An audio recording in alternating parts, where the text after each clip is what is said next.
sky, gazing far into the night. I raise my hand to the fire, but it's no use, 'cause you can't stop it from shining through. It's true, baby, let the light shine through. If you believe it's true, baby, won't you let the light shine through for you, for you, for you, for you, for you, for you, for you, for you, won't you let the light shine through?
In the sky, gazing far into the night. I raise my hand to the fire, but it's no use, 'cause you can't stop it from shining through. It's true, baby, let the light shine through. If you believe it's true, baby, won't you let the light shine through for you.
Hey everybody, hold on, let me change my camera. I always do that. I always forget to change my camera before I actually start talking. Hey guys, how's it going? Welcome to the stream. Welcome one, welcome all. We have 300 people in here already. Holy shit. I guess that means everyone really liked this chapter. Welcome everybody. I am sorry that I am late. Typically these live streams happen around 5:30, 6 o'clock. I took a nap, which I shouldn't have done because I overslept. And then I set everything up on my stream. I went to the bathroom, came back, and my computer crashed. So I had to set up everything again. So I was like, God damn it, I'm already behind as it is. So now at this point, I'm fashionably late. I was supposed to start at 7 p.m. It is 7:12. So I hope you guys don't mind that. But we obviously have a lot to talk about with this chapter. A partial reunion for Team RWBY. We got Raven and Yang. We have that opening sequence, which I think is my favorite fighting sequence from Yang in the series thus far. Really, really loved her matchup against, like, I guess I wouldn't even call it a fight, really. It was just like a slaughtering of Yang versus the bandits. The training arc, basically the training, I dubbed my last reaction, like, training Jaune arc begins. Like, the training arc begins, but then I put Jaune in there because his last name, it's a pun, basically. And, like, the training arc is literally happening already with this chapter as well. And, they kind of went a lot more, they didn't go more in depth, but they gave us a little bit more in terms of, like, explanations on aura. Not necessarily on semblance, because we already really knew it's, like, everyone's superpower. But, like, they kind of added a little bit more that clarified a few things regarding aura and how aura necessarily works versus how we've been seeing it work in the show thus far. So, lot of stuff to talk about. Also, if you guys don't know, today is the 5-year anniversary that the Red trailer came out. So I gave my I wouldn't say condolences really, but I just, I gave my take on the show as a whole over on Twitter, expressing, like, how much the show means to me, how much it's done for me, how much it's changed my life. It's a big impact in my life from the experiences that I've had, from the people that I've met, and overall, like, even, like, for YouTube's sake too, because, I started off on my channel doing a bunch of different things, like anime, video games, all that stuff, and then RWBY became, like, the staple thing as time progressed. So it's just been overall, it's been a blast, like, the series has been around for 5 years as of the trailers, and there's just so much more in store, like, I'm looking forward to the next 5 years especially. But yeah, definitely want to give shout out to the RWBY, Miles, Carrie, of course, Montiome, the creator, that his show is still continuing to this day, and everything else is being fleshed out, and I'm hoping that we have this show for for many, many years to come, especially. But yeah, thank you guys all for joining. We have 400 people in here. I've only been streaming for 7 minutes. But thank you guys all so much for joining. How's everyone's week been so far? I know it's only Tuesday, but this includes the weekend as well. How's everyone been this week? I have been having a little bit of issues with my my TLDR review for Chapter 3. I really do feel like that's going to be the first review that I do where there's not going to be, like, any subtle or like over-the-top jokes or memes. Just because there's straight up dialogue, right? Like, you have, let's see, Chapter 3, you have, so you have the menagerie scene with the the news and everything like that, like the Belladonna is going public with information on the White Fang, and then you transition over to Ozpin, which that's straight up exposition, and then you have Weiss at the bandit camp. So there wasn't really much to go off of in terms of me adding any comedic flair. I am still going to try to see if I can weasel in certain points here, certain jokes here and there, but for the most part, it's going to be more of, like, my analysis / my own opinions and take on everything that we learned in Chapter 3. Chapter 4, oh, wait, no, I take that back.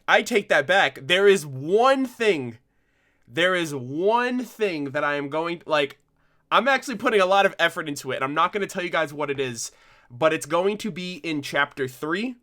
It's going to be in my Chapter 3 TLDR review, and it's going to be its own video, just in case for people who don't watch the TLDR review, they can still see it. That's how much effort I'm putting into it. It's going to be embedded into the review, but it's also going to be its own video. That's going to be very, very fun, and some people on my Discord know what it is. If you guys are in here, please don't say anything. I want it to be a big surprise for people. And if you guys know my humor, if you guys know the jokes and stuff like that I've been doing on Twitter and on YouTube, when it comes to, like, those review formats, you guys will definitely know what I'm talking about. But yep, Matt Trapp and Drarinji already know what it's about because they're in the Discord, so they kind of know. But yeah, it's gonna be great. It's gonna be great, and I'm dedicating it to its own unique video that I already have scripted. I'm gonna record tomorrow and edit tomorrow. So I'm not sure if we're going to get a World of Remnant. I don't know if Rooster Teeth just. Oh, hold on. Let me put my phone on silent. I don't know if I don't know if they're doing World of Remnants this year. Like, I tweeted out and, you know, tried to ask people and like, hey, are we getting World of Remnants this year? Because we're already on episode 4, and this weekend is Rooster Teeth's 24-hour Extra Life charity stream. So it would be a perfect time for them to put out a World of Remnant if they're going to solely focus on that event for the weekend. But I don't know. This weekend I think will be definitive. If we get episode 5, then I don't think we're getting World of Remnants. And if we do get World of Remnants, I really don't know where else they can put it in 5 episodes in if we're going to have 14 episodes this volume. But I mean, it's whatever. If I have a World of Remnant, that'll give me more time to finish my reviews. That's basically the only reason why I'm really hoping for one. But other than that, if we get Chapter 5, I'm not going to watch Chapter 5 until Monday, because I'm going to be watching the entire 24-hour live stream. I'm going to be, you know, contributing, like donating and stuff like that. So I'm going to be watching the whole thing live, probably even in my Discord with people, if anyone's down to watch it there as well. But yeah, let's see, episode 5 for Extra Life. Huh. Let's see. Silas K with the super chat. Thank you very much for that. I've been meaning to do this for a while. Thank you, Arnold, for all the content you've made throughout the years. You've had a huge impact on my life as a whole. Keep up the great work. Well, thank you for the support more than anything. I'm glad that you've enjoyed my videos to that extent. And you know, I've been growing. Actually, you know what I'm thinking about doing? Next year is going to be my 5-year, quote-unquote, 5-year anniversary on YouTube. Next year, June 30th, will make 5 years that I've been on YouTube. And I think for the 5-year anniversary, I'm going to do like a 5-year retrospective and kind of go back over the last 5 years. Because I was reminiscing like hard yesterday. I was looking over a lot of my old videos. And a lot of people who know me now on the channel, you know, for what I do for RWBY, don't really know what I did before RWBY took off on the channel. And I haven't done everything, but I've dipped and dabbled and, you know, reformatted the channel so many different times. I've done anime, I've done manga, I've done video games, I've done, obviously, reviews, reactions, live streams. I've done all different kind of content in the last 5 years, and I think the biggest thing that I've improved on, being on YouTube for this long, is my communication skills, my social skills, being able to actually just talk in front of a camera and being able to deliver. Like my first couple year videos, those are so cringe. Like I can't. It was really hard for me to even watch those old videos because it was like I didn't know how to like talk. Like I didn't know how to just be me in front of a camera. And it felt super weird back then. And, you know, you would think that by watching so many YouTube videos and using the platform so often, it would be just as easy to, you know, come on the platform and just make stuff. But it's super difficult, especially when you start out. But it gets better over time. And, yeah, old cringe videos. I can't even watch those, dude. And people want me to do, like, reactions to my first video. I couldn't. Like, physically, I cannot do that to myself. Like, it's so bad. It is terrible. Like at some point I just want to talk shit to my younger self and be like, how did you think this was good to put on the internet? Hey dude, me and Adam are watching. Seth is a dunce. Hey, what's up guys? Thanks for joining, dude. What's Seth up to? Why isn't he here? Nah, I'm just kidding. Tell Michaela I said hi, by the way. Oh my god, that cringe was so real. Yeah, it's really bad. How's the audio, by the way, really quick? I had to change my audio settings a little bit because I streamed the other day. So I streamed on Twitch, if you guys don't know, if those of you guys are here. My Twitch stream link is in the description, but I got a Nintendo Switch. It's right here. I was thinking about doing a video for it just to kind of announce on the channel officially that I have one because not a lot of people know that I got a Switch. And so I got a Nintendo Switch. And I got these two games. I got Legend of Zelda Breath of the Wild, and I got Super Mario Odyssey. So I started streaming these over on Twitch, and I've had to change my audio settings. So I don't know if it's good or whatever. But for those of you who don't know, I've been streaming those games over on Twitch. I streamed Super Mario Odyssey a couple of days ago. Breath of the Wild I streamed last week. I'm going to try, fingers crossed, to stream again this week if I can get those reviews that I mentioned done before then. But yeah, so for any of you guys who are just wondering or who want to just support the Twitch channel or just see me game and stuff like that, I will try to find a way to like cut those streams into highlights and bring those over to YouTube, but I don't want to over encumber the channel with stuff that people didn't subscribe initially for. So I'll just letting you guys know about that. Link for that also, like I said, is in the description. Dan Coleman with the $25 super chat. I'm already giving $50 a month to you, but you have been an amazing inspiration to me. So here you go. Wish you all the best in the future. Also, here's 5 more years to RWBY. Thank you so much, Dan. I appreciate that very much. I sincerely appreciate your you go above and beyond than what you even have to help out the channel and to help me out and everything else. So thank you so much for that. And I hope you enjoy the live stream discussion. I hope you enjoy all the content, the reviews, the reactions, the discussions, everything in between. Let's see. So really quick, before we get into this, because there's 500 people in here, and I usually dedicate the first 10-15 minutes to people joining, catching up with people, talking about, nonchalant, like, miscellaneous stuff before we get into the nitty-gritty. For those of you who are here for the first time, welcome. Thank you for the support. Hope you enjoy your stay. It's usually a ramble mixed in with, like, analyses and, discussions back and forth with the chat.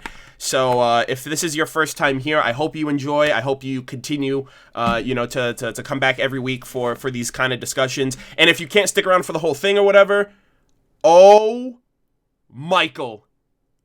Dude! Zoronic Kiba, is that you? Dude, how have you been? Oh my god, dude. Hey. You need to hit me up on Twitter or something. I need you in my Discord like ASAP, dude. I was going through my YouTube like archive videos over the last 5 years last night.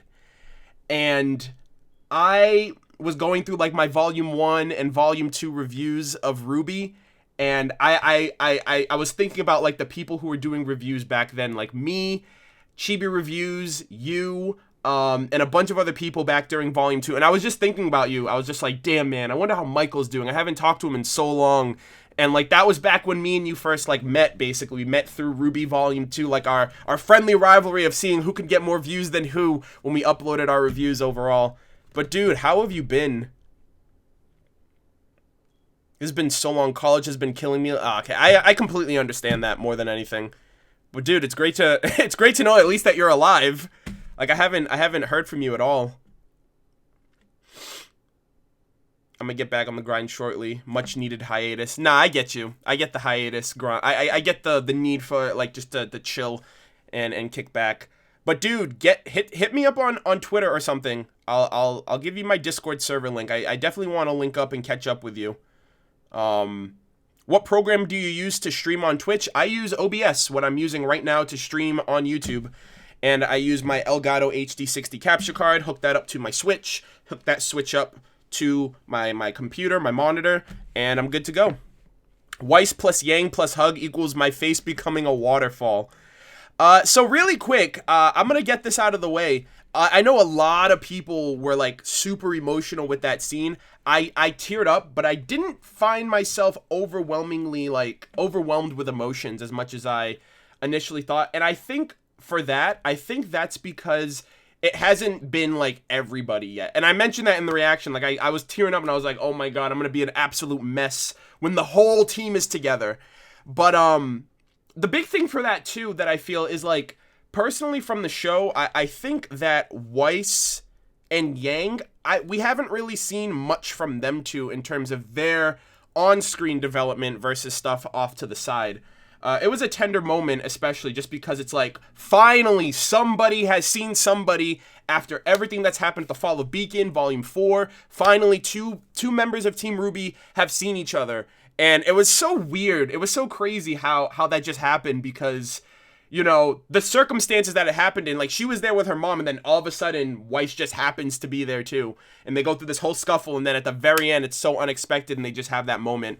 So I really love that. But the biggest moments that I'm looking forward to when it comes to a reunion is going to be RWBY and Yang, Yang and Blake, RWBY and Weiss, and as well as Weiss and Blake. I think those are the 4 pairings, not shippings, not to be confused with shippings. I think those are the 4 pairings that I feel would have the most impactful kind of interaction after not seeing each other for so long, because Blake and Weiss have had a lot of development, especially since Volume 1. RWBY and Yang are siblings, you know, and they care very much for each other. Blake and Yang are teammates. Blake probably blames herself for what happened to Yang because of her affiliations with Adam and the White Fang. And obviously Yang was pissed off that Blake ran away at the end of Volume 3. And then RWBY and Weiss are just teammates, you know what I mean? Like, they have that love-hate relationship. So I just want to see those 4 interactions at some point in the show. And now we have Weiss and Weiss and Yang together. I don't know if at any point anything is going to cause them to shift and then come back together. But, you know, only time will tell. But we're going to be starting in a few minutes. I'm going to put slow chat on just so I can actually keep up with the chat. Dark Neon Wolf. No, not every other pairing. RWBY and Blake are the very same thing that I see when it comes to Weiss and Yang.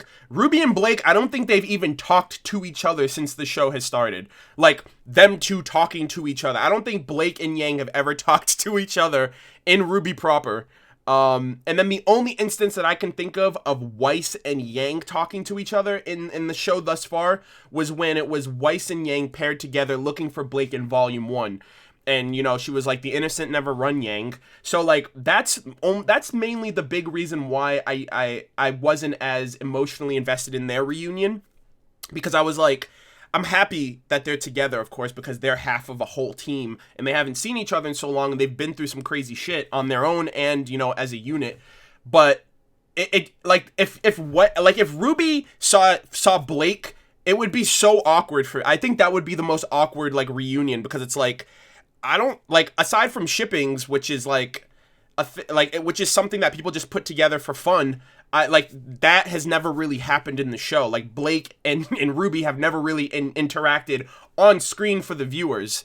So I think that's the only reason why it wasn't as invested. Also, I love happy moments, but I don't really get, like, over the top emotional when it comes to, like, crying or anything like that when it comes to happy moments. It's usually sad or somber moments or depressing moments that really that trigger the heartstrings in that regard. But nonetheless, I loved it. You guys will see the reaction this upcoming weekend. I lose my shit on two occasions. So you guys will be able to see that. But without further ado, we're going to start the live stream discussion as per usual. I'm going to move my camera over here. We have 574 people in this stream right now. So thank you guys so much for joining. I hope you guys enjoy, of course. We're going to start the discussion from the beginning with Yang and the bandits. We have pictures to complement everything as well. Like I said, if this is your first time in here, you'll learn how things run and how things function. I am now enabling slow chat, which is going to be 1 comment every minute. So just so that way your comments don't get drowned out, just so that way I can read your comments, basically. Let's see.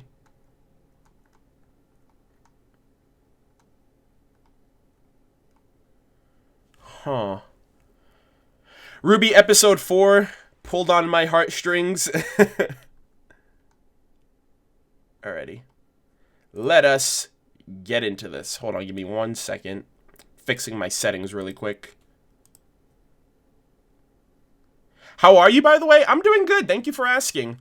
Hey, what's up, Semblance of Sanity? Welcome. Hey, hold on. Caleb, you're in here? I'm making you a mod for the chat, by the way. With great power comes great responsibility, so I trust that you'll use it wisely. Thanks for joining, too. Oh, really quick, let me ask you guys this, because Caleb asked me on Twitter a few minutes before I went live, and I had never thought to do it before, but at the same time, I really don't know how I would be able to implement it, at least for Volume 5, since we're already in the mix. Maybe Volume 6, I'll probably do that. Maybe that'll be the new evolution to, like, the next step up from what I do, because every year I try to improve on the content that I do the previous year. So, like, Volume 3, I only did reactions. Volume 4, I did reactions and live stream discussions. This year, I'm doing reactions, live stream discussions, and TLDR reviews. So next year, I might implement this. But he asked me, he was like, have you ever had like people come on to your live streams and like have a conversation. Basically do like an interactive live stream discussion, not just with you guys in the chat, but maybe somebody else who makes videos from RWBY on YouTube as well. So like Semblance of Sanity, that Kaito Dan, Jake One Man Band, Eruption Fang, who else? There's a ton of people that do content. Flint of RWBY Nation. There's just a bunch of different people, and not necessarily like an interview, but mainly to have that, oh no, Hunter, what do you mean that mic audio? Is my mic bad? Is it messing up? Or is that like a good thing? Aaron, Puns of Damage, of course. My friend Sunny, Hero Hey, Portal 64. But the thing too is that like Portal 64 kind of does that already. He does his he does the Vital Cast where he actually has like either him and Aaron or him and Sunny on, and it's kind of like their kind of interactive, not like interview, but it's like a podcast with more than one person. And it was a bit high now, but it's good. Okay, just making sure. Hold on, let me check my audio level and see. I'll lower it a little bit. All right, hopefully that's a little bit better. But yeah, so like I was thinking, like, how would you guys feel about that? How would you guys like if I were to do something like that in the future? Like I said, I don't know if I would necessarily be able to implement that this year because I'm already started and I already have like once I have things planned, it's very hard for me to add things to the already existing plan. So I like my plans and my schedule for the week is like reactions, review, live stream discussion, at least 3 videos a week. And so like to add or to implement or change something in that already existing rubric is a little bit, it would be kind of like a hassle for me to kind of do. So I would think that would be something that'd be great to do next year for like RWBY Volume 6. So I was wondering, what would you guys think about that? Would you guys like that? Would you guys like to have just like more than one person rambling basically? Dual options would be cool. I dig it. Let's see. Huh.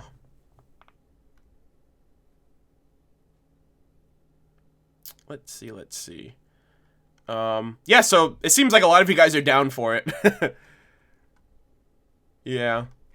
I don't know if it'd be necessarily a RWBY well, I guess at that point it would become a podcast, but it's just different because like a podcast can either be audio or video, but I don't really like giving into using like Skype. Like Skype is really like terrible. I don't know, maybe I'll use like Discord or something if I can figure out how the video system works for Discord, especially since it's going to be next year. So by next year it'll be more robust and flushed out than what it is right now. No, the discussions are long enough. More rambling will lengthen it. Well, that's the thing. Like that's what this whole thing is about. It's about the discussion and the topic. I understand these go on for extremely long periods of time, and if I were to do something like that, I would obviously have to take into consideration having to adhere to a strict, just like not a schedule, but basically staying on track with things instead of going off like if it's me by myself, I can do whatever the hell I want. I can talk for as long as I want, all that kind of stuff. So that's why I really feel that way. Let's see. That moment when, that moment when you realize that Oscar has lived on the farm his whole life, has no training, and still is better than Jaune. Well, I mean, Ozpin's, he's getting that muscle memory from Ozpin. But yeah, anyways, without further ado, thank you guys for joining. We're going to start the discussion. I'm going to be looking over the chat as well. Maybe not live stream, just do a video on it. Perhaps, like I said, this is all, it's all just speculation. It's all up in the air right now. Nothing's going to be happening until next year at the latest. So, let's see.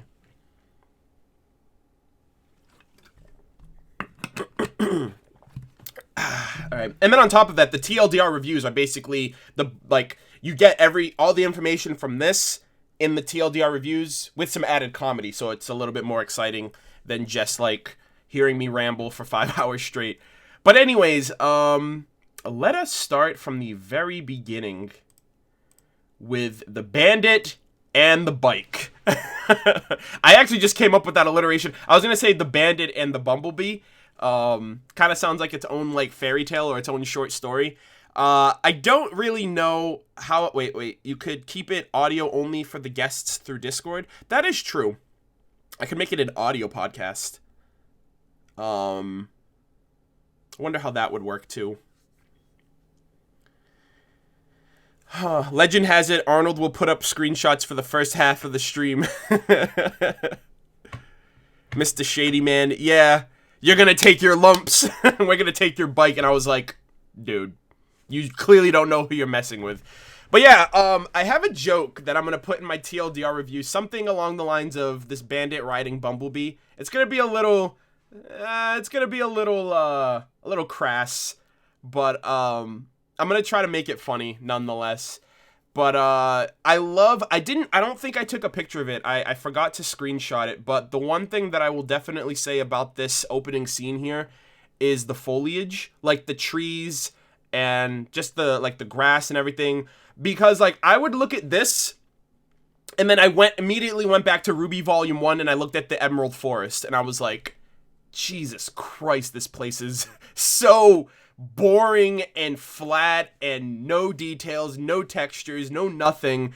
And then you come to Volume 5 and you actually see like the lush environment. You see the trees with the leaves, you see the grass, the bushes, and I just really liked how much livelier just the environment, like the outside nature environments have been. And I'm definitely going to mention that in my review as well. I wish I completely forgot to mention or to feature that picture or that shot in the live stream as well. But obviously here, the bandit thinks he's getting the drop on Yang, which I find to be, like, she's not dumb, and you're not really fooling anybody, which is his first mistake, to kind of just assume, like, yeah, just stop right here in the middle of nowhere, I'll go check up ahead, and she's like, you really? So... I already had a feeling that he was going to get wrecked before it even happened, just because what I wasn't expecting is for like 7-8 dudes to come out of the bushes or out of the trees as well. 4 years is a hell of an upgrade. Yeah, pretty much. I can see that. The improvement is real.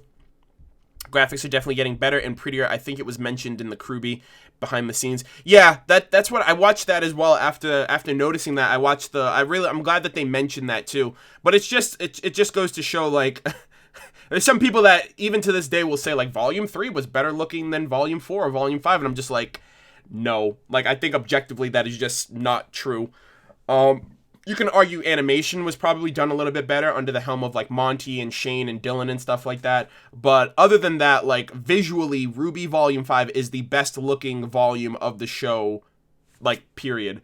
And like clearly scenes like this and like scenes that they show water and any like even like the lighting too that I mentioned in my last review with Leo Lionheart's office, and even the way Haven looks beautiful, gorgeous, like they look like actual real places versus like the places that we've seen, like Vale. Like Vale looks so, like, go back and watch Volume 2 or even Volume 1 and it's just like this place looks like so blocky and flat and not nice at all. You know what I mean? And I mean that in the best way possible because they worked with what they had at the time, and at the time that it looked good. But obviously when you improve over the years, it's clearly going to show, and obviously the rest of your work is going to diminish over time.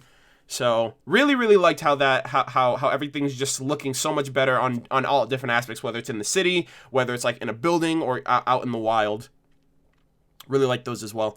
Let's see, RWBY is getting better and better. They were sacrifice fast-paced action for pretty graphics, unfortunately. Well, I wouldn't say it's necessarily a sacrifice versus the people that they have working there, right? Like Monty's no longer, he's no longer with them. And, Shane doesn't work at the company anymore. Dylan was a contract worker. So it's not really like they were like, okay, let's stop doing what we were doing. It's like we are set back a little bit because the talent that we had is no longer here. So, and it's not like the people that work there already aren't, putting their best effort and their best foot forward. I went out of my way to ask who did the animation for Yang's scene here, because I think this fight for Yang, I think it's my favorite fight that we've seen of Yang so far. And yes, that does include Mercury versus Yang in Volume 3. I really like this one, and it was Austin Hardwick and a new animator that they had working there named Justin. I think his name was Justin Deco.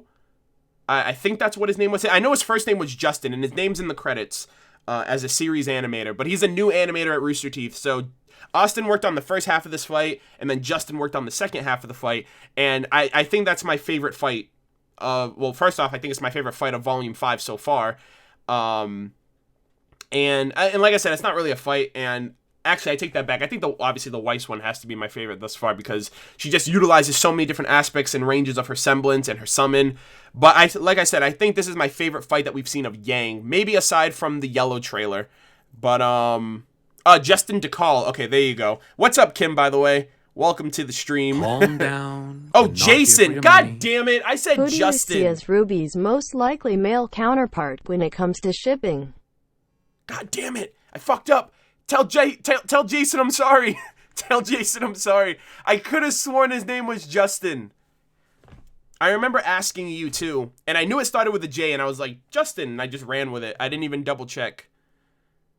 But yeah, sorry. Jason DeCall did the second half of the fight, and I really liked it. But yeah, I done goofed. Tell Jason I'm sorry. Yeah, I did. I asked you too, but the thing is, I haven't seen, like, I only saw that response that you told me that day, so I was like, his name was Justin, right? Yeah, I think it was Justin. I'm just gonna tell them his name's Justin. But yeah, I done goofed. Really quick, I got a comment. Kirito2317, thank you for the donation. Who do you think you see? Who do you think? Wait. Let me rephrase that. Who do you see as RWBY's most likely male counterpart when it comes to shipping? Oscar Pine, if Ozpin is out of the equation. If Ozpin's out of the equation, Oscar.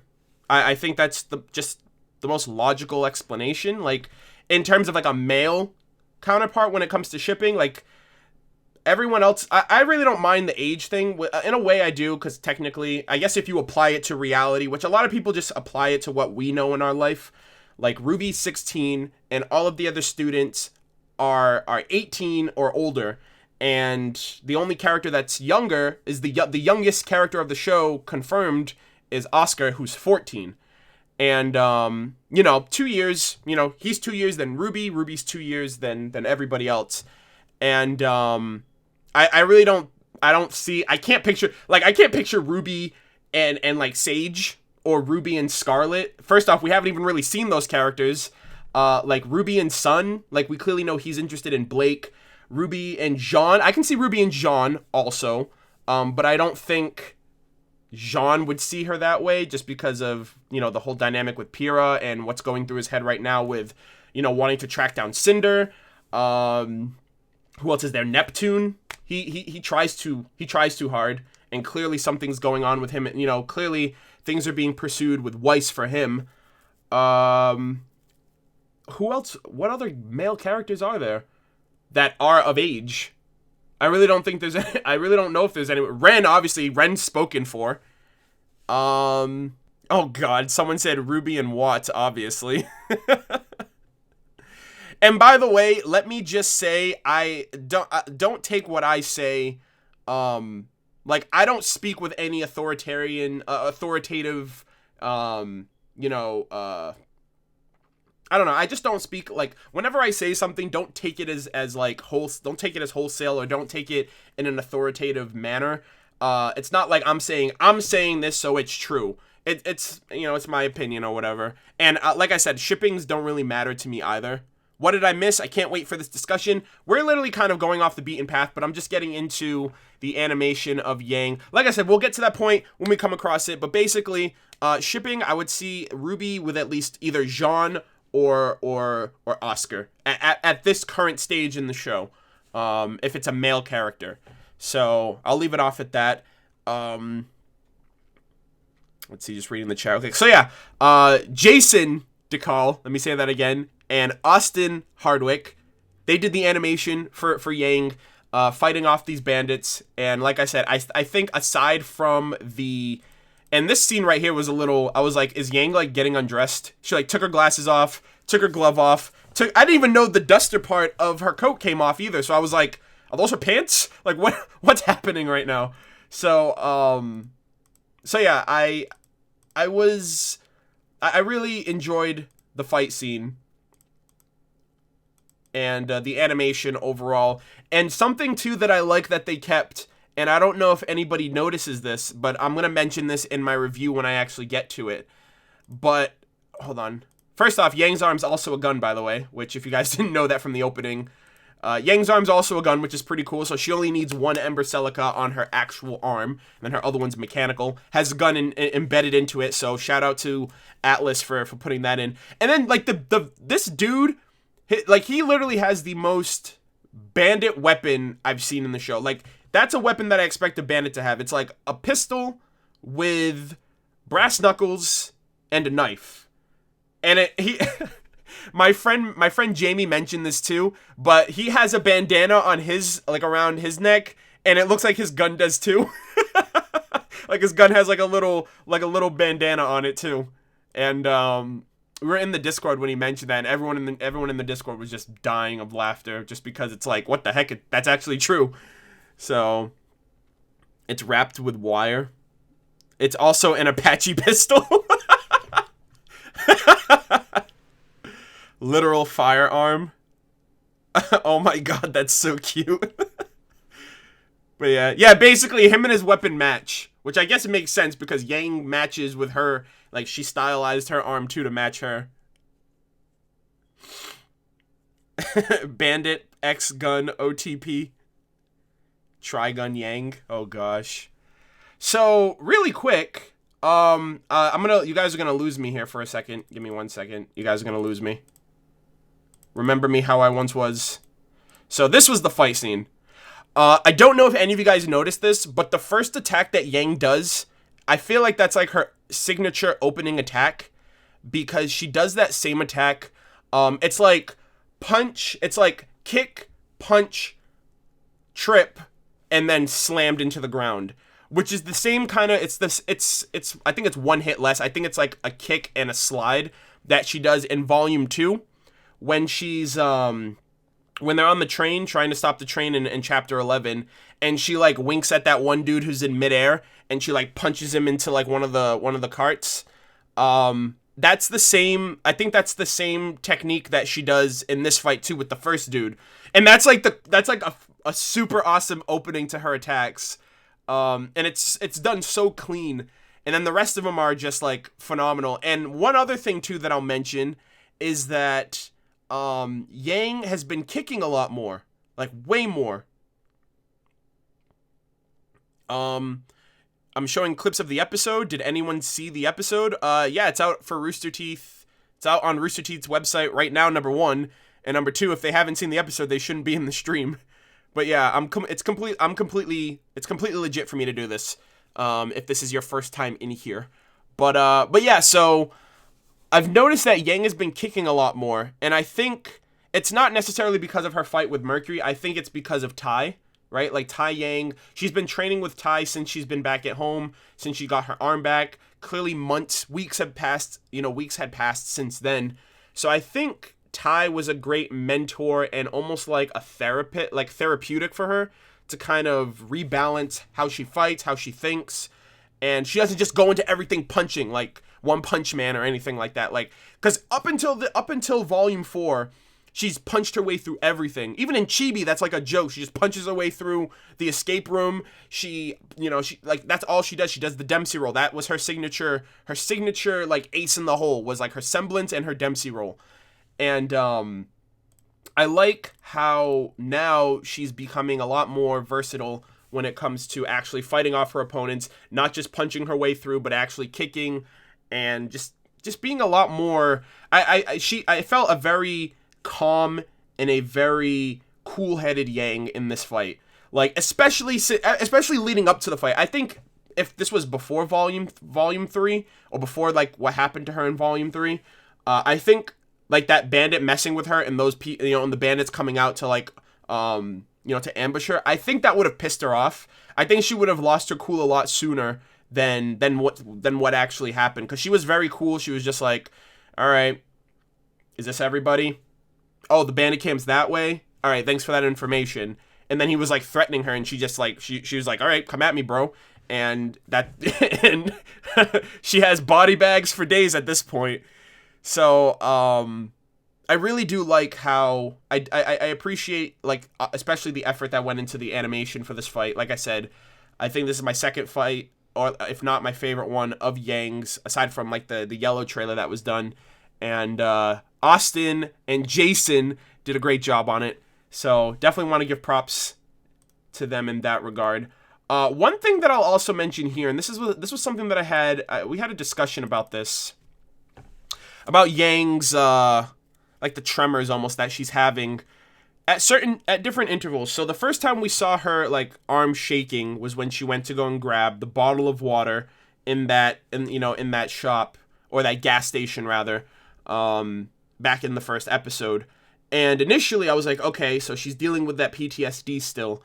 But then I started talking with people in the Discord, and I'm wondering if that is like a sign that she's trying to repress her anger, right? Because I could see very clearly her, like, she got really pissed off when the guy shot at her and she like dipped out of the way from the bullet. She had like the most angriest look on her face, and then she just like charged at him and punched him and, knocked him down. And then right after that, she starts like, her hand starts quivering and she's trying to get it under control. That might be maybe just the jitters of being back in a fight, or it could be like, okay, I need to cool down, I need to calm down. This is her way of like quelling that rage, because she does it again when she sees her mom. And I could definitely see her getting super angry, super emotional, especially confronting her mom after all this time, especially when she opens up with the line like, oh, it's about time you came to visit me. And I was like, are you serious? Like, the same could be said for you in the same amount of time. So, hold on, let me check the chat really quick. I bet, like, and I think that's why, like, in the intro, too, it shows her fighting Mercury, and her eyes are completely red. Because I think Mercury was, like, the domino, like, was the beginning of that domino effect, where it was, like, Mercury sets her up, then people start calling her a liar, Blake doesn't know to trust her, then she tries to confront Adam, she gets her arm cut off, she's in this wallowing pit of depression during Volume 4, and now that she's back out there, she doesn't know, like, she's almost like she's a completely different person. She's a changed person by everything that had happened, and I think Mercury was, like, the catalyst for that domino effect that had changed Yang. So I can definitely see it being, like, a way of her trying to just keep her emotions in check. Hey, what's up, Brandon? Fireheart47. Dude, how have you been? Thanks for joining, man. How have you been lately, dude? I haven't talked to you in a while.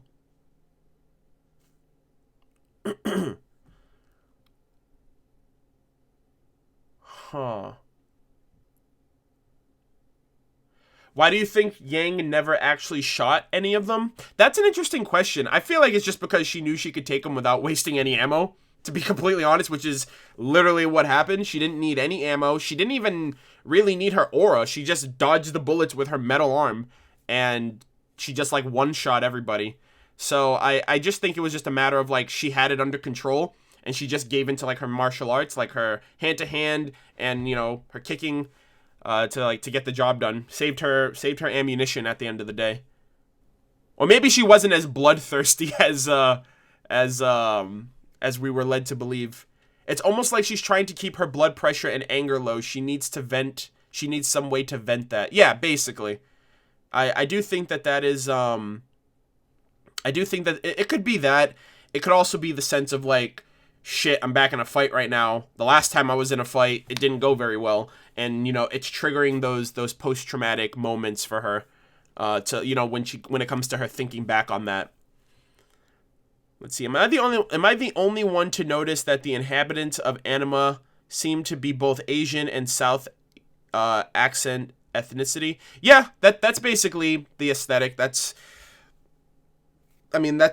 I mean, that was expressed. Some people have mentioned that too. I remember Kaito Dan's review of the World of Remnant on Mistral last year. Actually, he mentions that too. That there's a lot of Eastern Asia influence when it comes to like when it comes to the attire that they wear, accents too. Like especially like, or at least not for Ren. Like when Ren was younger, he had a really weird accent compared to his parents, and especially now that he's older. So, but yeah, a lot of the people too, like the mayor of that one town that Team Ranger saved from the Geistgrim in Volume 1, he had a very distinct accent. I can't really pinpoint or think of anybody else to a necessary extent. Again, like I said, Ren's parents, his mom, his dad. So yeah. Let's see. I wonder if Mercury will make fun of Yang for losing her arm if they meet again. I really hope he doesn't do that. He'd be a dead man, dude. He'd be a dead man for sure. She used some recoil blast. I fear what will happen the more she bottles it up herself. It'll burst if it's towards Adam or Blake. That is true as well. Yeah, that's another thing too. Like, Ty didn't tell her to repress her anger. He just said you got to keep a level head when you're in combat. Out of combat, you can just like, but then again, she has no one to really vent to at the moment. Not until she met her mom and she kind of like got that anger out when she was talking to her. But problem is she's lacking an out. Yes, exactly. She's lacking an outlet for it. I just said that too. She has no one to talk to about her issues or her situation. Like she had her dad until she left home, and I don't know how much they talked because they didn't show any of us that. And like obviously she's out on the road on her own. She's talking to like people she's traveling by, and then she's got this bandit guy who's like in her ear that she doesn't want to deal with, and then she puts him in his place, and here we are. So he'd also be a hypocrite considering he ain't got no legs. Oh my god, that's kind of savage. Yeah, I guess that would be the same. Or he could be like, hey, we're kind of the same now, except I have 2 metal legs and you have 1. That'd be interesting, too, to see, like, her punching and him kicking and, like, their 2 metallic limbs just come together and just, like, create, like, a massive shockwave in a fight. Because that's how their initial fight in the, that was their initial point of contact in the Vital Festival tournament. It was, like, she punched and he kicked. And I don't know I think she used her right arm, too. So, basically, it's the arm that she lost. So I wonder if that'd be a cool callback if that's like their first point of contact if they end up fighting again, is him kicking with the same leg and her punching with her metallic arm. It would be kind of a cool callback to that initial fight, and based on everything that's happened, they both have metal limbs as well. I can see Mercury's taunt being about how it'll be a fair fight. Oh my god. Oh, that's true. It would be kind of a fair fight because I assume he threw that fight for the sake of the plan. So, yeah, that'd be awesome, dude. There's so much things that could happen from Mercury and Yang. It's crazy. And then this guy right here, who's like, I'm dead, because he finds out that Yang is actually Raven's daughter. Is it me or is it uncanny that is her daughter? Like, I'm really surprised that a lot of people don't realize that Raven looks like a spitting image of Yang, but with a little older and with black hair instead of blonde hair, red eyes instead of lilac eyes.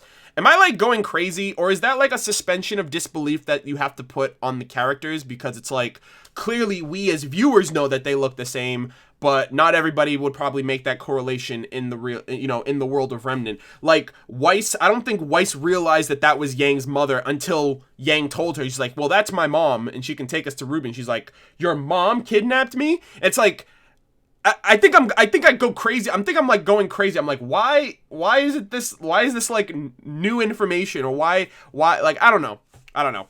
Clearly it's that suspension of disbelief because A, she's a lot older. She doesn't necessarily look completely like her, but she even has like the little piece of the hair that sticks up, like the cowlick hair piece that sticks up.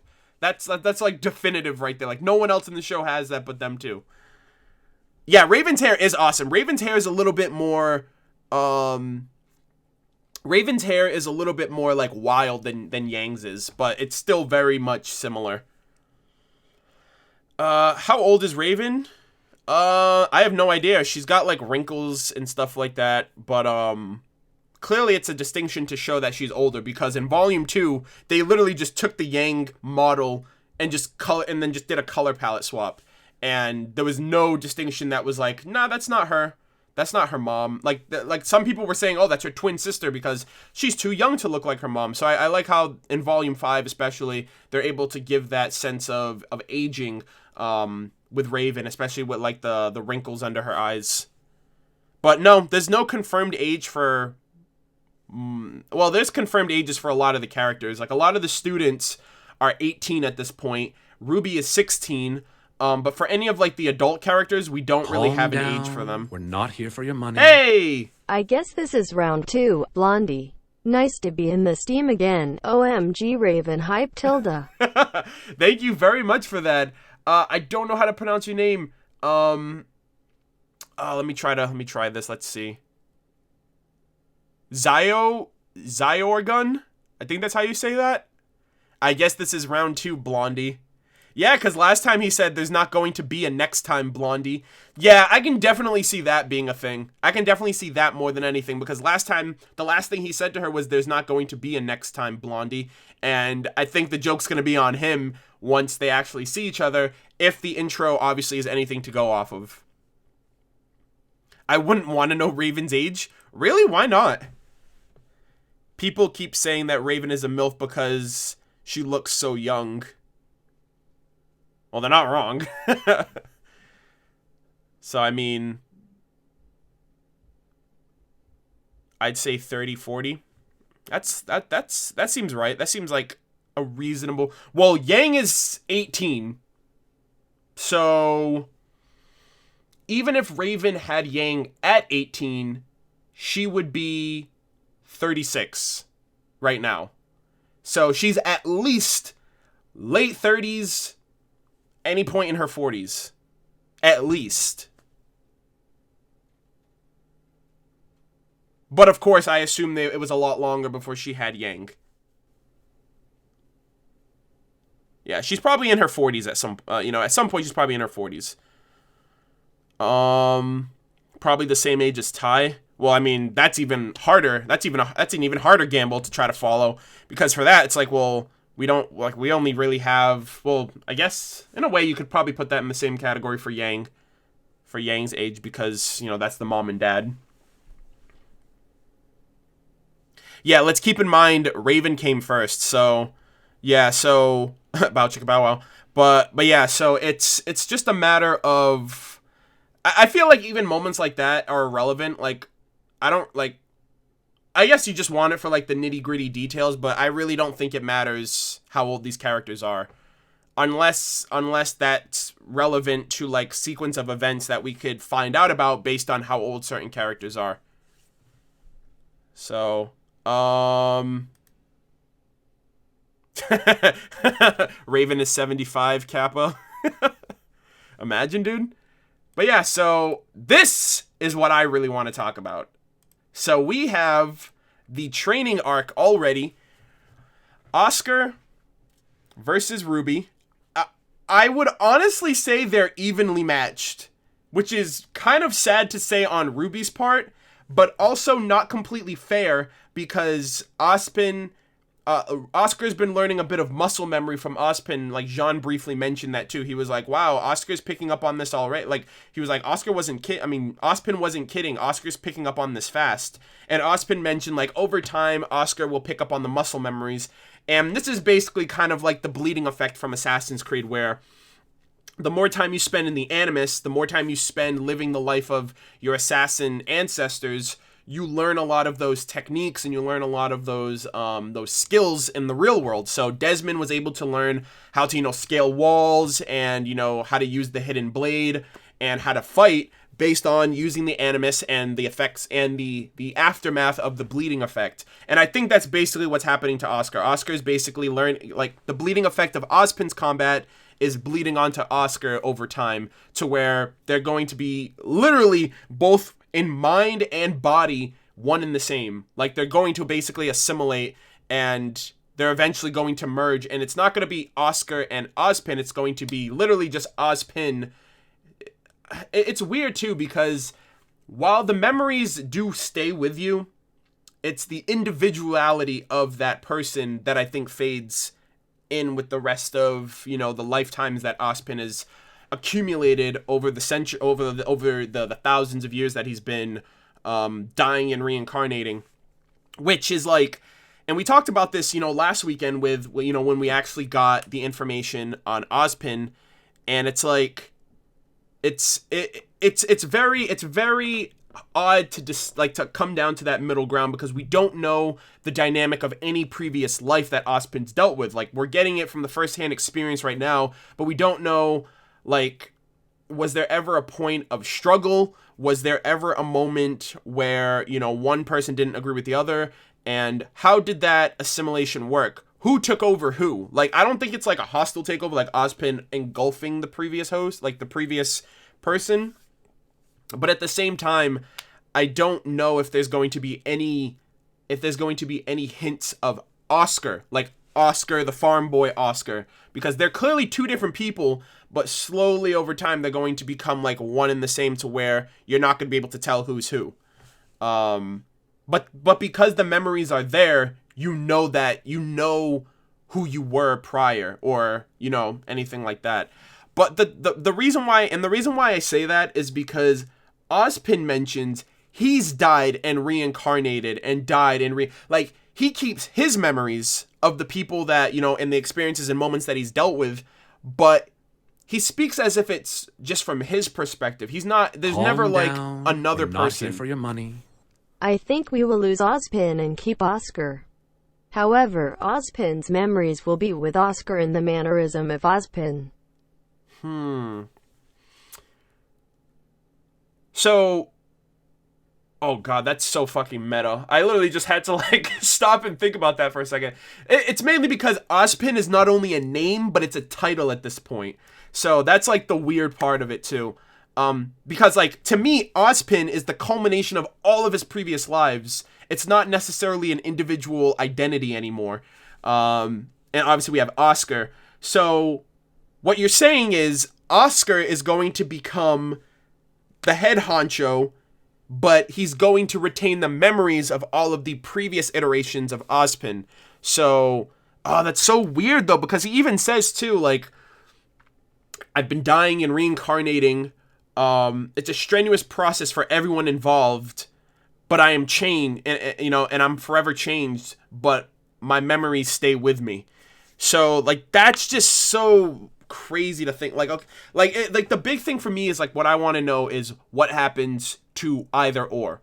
You can say, yeah, they merge, but is that because eventually, like, okay, so I mentioned too, Eruption Fang did a review. Eruption Fang mentioned this in his review, and he basically said, you know, when it comes to that, like, who's gonna be who at some point? Like, who, like, is Ozpin going to like take over Oscar? Is Oscar going to prevail over him? Almost kind of like the book of The Man with Two Souls, each fighting for control over his body. So what's gonna happen what is going to happen when Ozpin suggests something that Oscar genuinely doesn't want to do? It's Oscar's body, but from this fight too, from this entire sequence, Ozpin was coming and going as he pleased. Like, he was just taking over and talking. He was like, mind if I try? You know, like, he did his sparring session with RWBY, like, just taking over whenever he wants. When Jaune was talking about, oh, I don't know what's wrong with me, I train, I meditate, I can't find my semblance, Ozpin just comes up and takes over. So that's, like, already, like, alarming for me. Like, that's already, like, sowing seeds of, like, I don't think that should be happening. There doesn't seem to have been any form of consent from Oscar. And I can understand maybe if they have an internal discussion about it, like, hey, I'm not going to do anything nefarious. If I ever take over, you know, or if I ever take over the controls, it comes for, you know, it's, you don't have to worry about it. You know what I mean? So I can understand if they have a level of trust at this point. But the real point is going to be like, if Ozpin's like, hey, we need to do this thing, and Oscar's like, I don't feel comfortable doing it, or I don't want to do it. And Ozpin's just like, at that point, he's like, well, I'm going to do it anyway because I have control over you. And clearly, at this point in time, Ozpin surpasses Oscar in terms of like everything, in terms of willpower, in terms of fighting prowess, aura control, semblance, and just he has more experience in everything that Oscar's going through. So I really don't know how that's gonna work in terms of like Oscar at this point. He's a hostage. He's really just he's just a hostage he's playing along now. But and another thing too, the man with two souls. So we talked about this last weekend, but I'm gonna bring it up again this week for those of you who either weren't here or didn't hear about it or whatever. So man with two souls, each fighting for control over his body. We know that Ozpin has lived for thousands of years. My headcanon that I mentioned last week was that I think Ozpin has lived the life of a lot of major influences in the show. He knows about every fairy tale as if he has firsthand experience. Like Crow mentioned, he was like, Crow, people have a lot of people aren't super religious these days.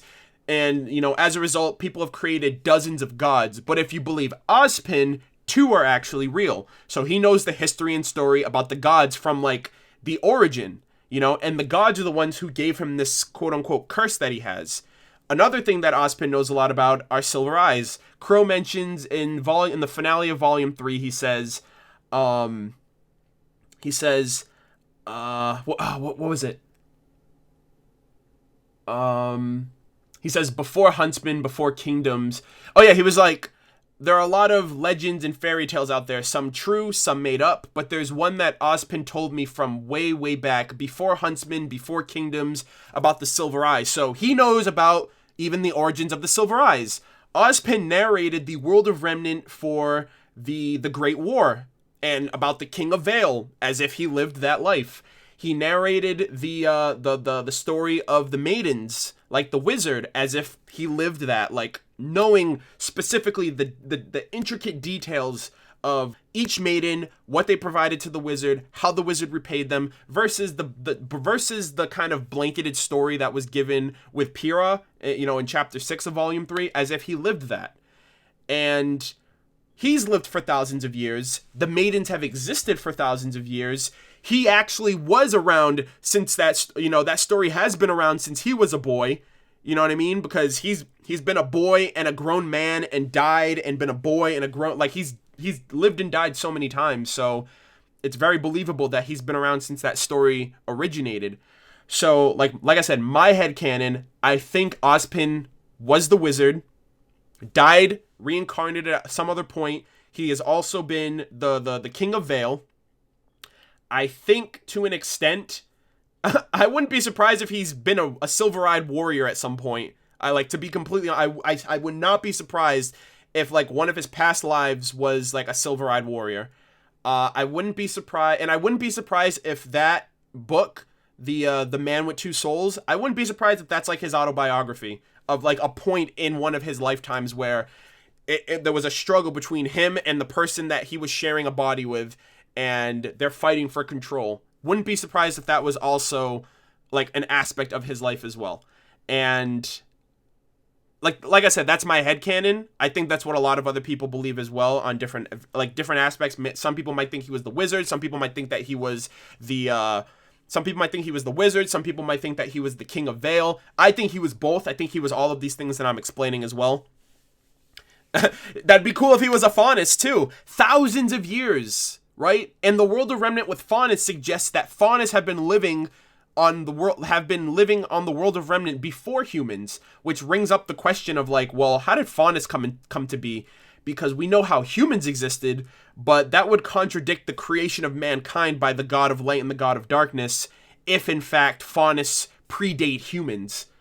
Unless at some point faunus were just like this twisted creation that they were just toying with, and then they were like, okay, let's actually make our real creation now. The faunus are the our redheaded stepchild. Let's actually make our grand creation before we abandon the remnant, the world of Remnant.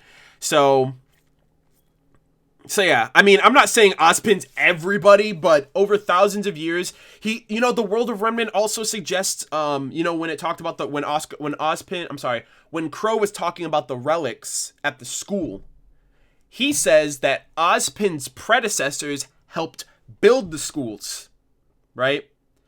But in Volume 4, Ozpin tells Oscar that he helped build Haven Academy.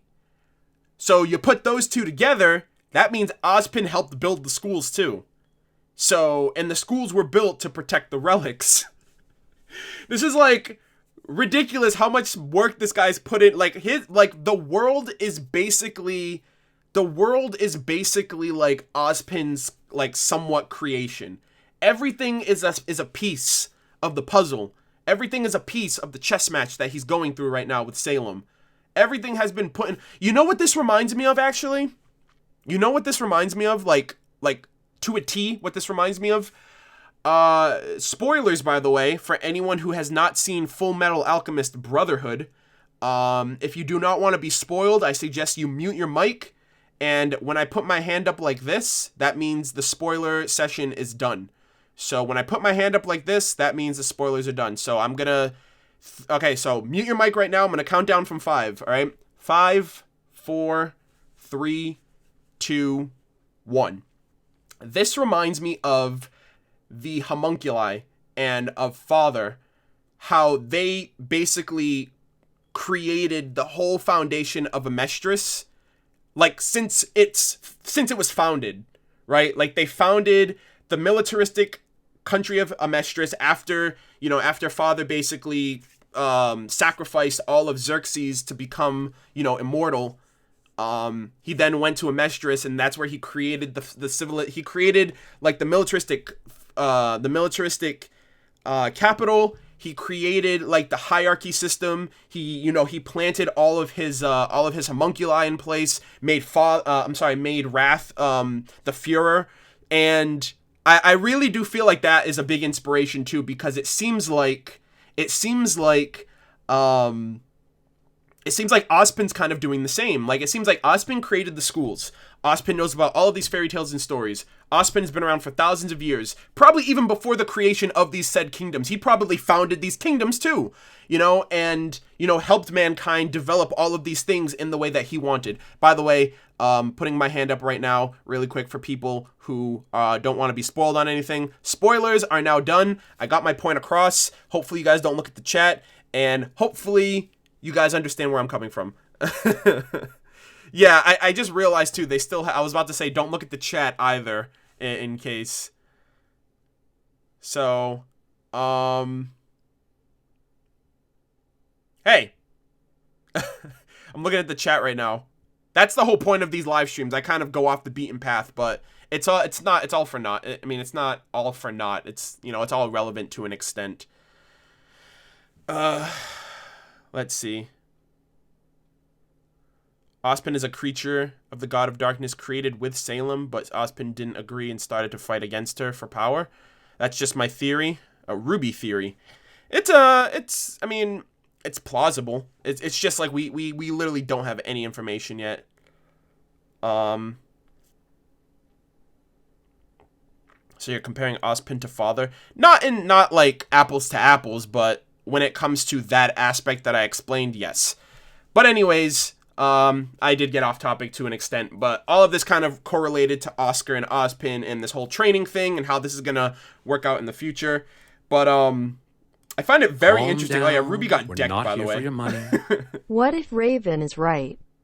Ozpin is the bad guy and is forming a remnant in his image, and Salem is the good guy. I tend to believe that. And I'm obviously going to speak on that once we get to the Raven bits. But yeah, RWBY got decked, just like, I should have actually put a side-by-side of RWBY getting punched right there, and like the punch that Yang gave to that other, actually, you know what, let me try to find it right, actually, I can probably embed that into the stream right here. So let me go to images. It's just a great comparison, just because both of them just got mollywopped. Alright, let's try to find it. Where are you? Oh, I don't even think I have that image here. Oh, yeah, right here. Classic. Pure classic right there, dude. And they both got, like, right hooks, too, which sucks.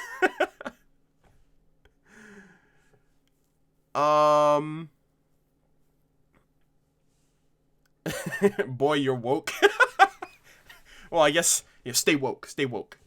Not the face, not the, oh, yeah, that's the, oh, I'm writing that down. That's gonna be a good, little callback moment from RWBY Chibi when Yang was like, not the face, when Penny was playing dodgeball. Dodgeball. Not the face. I'm going to see if I can weasel that into my TLDR review. Thank you for the source material. Appreciate that. I don't trust Ozpin. Yeah, Ozpin isn't a very trustworthy individual. I don't think he's ever been. He's definitely been spinning a story. And I mean, since the show started too, I've always felt like Ozpin has had good intentions, but what I'm wondering is like, what have you done to get to this point? Like, what are the things that you're probably not so proud of, that you feel like you've made so many mistakes over your life that lead you to think that, you know, what you're doing is justifiable. You know, basically, do the ends justify the means? So yeah, like, I'm definitely going to be getting into that. But, like, yeah, the fighting scene here, RWBY and Oscar are very much evenly matched, which is, it says a lot considerably, because RWBY has been a fighter for years. You know, she's trained at combat school. You know, she went to a Signal Academy. She's, you know, learned and studied and trained while she was at Beacon, while it was still around. And it's kind of crazy that in the short time that Oscar at least has been assimilating with Ozpin, that he's been able to actually hold his own against RWBY. And I will say too, RWBY has improved a little bit, at least with her fighting, like her form. She didn't have a fighting form at all when she was fighting Yang in the trailer, in the Yang character short. Like, she was just like crawling on the floor, like dipping and moving out of the way so she wasn't getting hit by her sister. And I was actually really shocked that he actually punched her in the face. I was like, thank God for Aura, otherwise that would have been like really savage. So, Ozpin is directly responsible for the moon headcanon. My headcanon is like him and Salem like fought in space at one point, and like they just like were fighting on the moon, and it just caused the moon to like break off in so many different ways. That's kind of my little headcanon there for why the moon looks like that, because Miles and Carrie also mentioned that the moon looks, and Monty, in one of the, I think it was the Volume 2 live stream that they did, they mentioned that the moon looks like that for a reason. And there wouldn't be a more badass reason why than if there was like an epic battle that took place there between Ozpin and Salem at some point. That's my headcanon, at least. And it reminds me of the game, for any of you guys who played Asura's Wrath. Asura ends up fighting against his mentor, and it's just like a fight of glory. And it's like, it's a super badass fight, and it takes place on the moon, and they end up breaking the moon at some point too. So if that ends up happening, that's going to be a cool callback. I'm definitely going to mention that reference and be like, oh shit, this reminds me of Asura's Wrath. But yeah, I'm definitely thinking the same thing in that regard. But and then like, I love the expressions that they were giving too.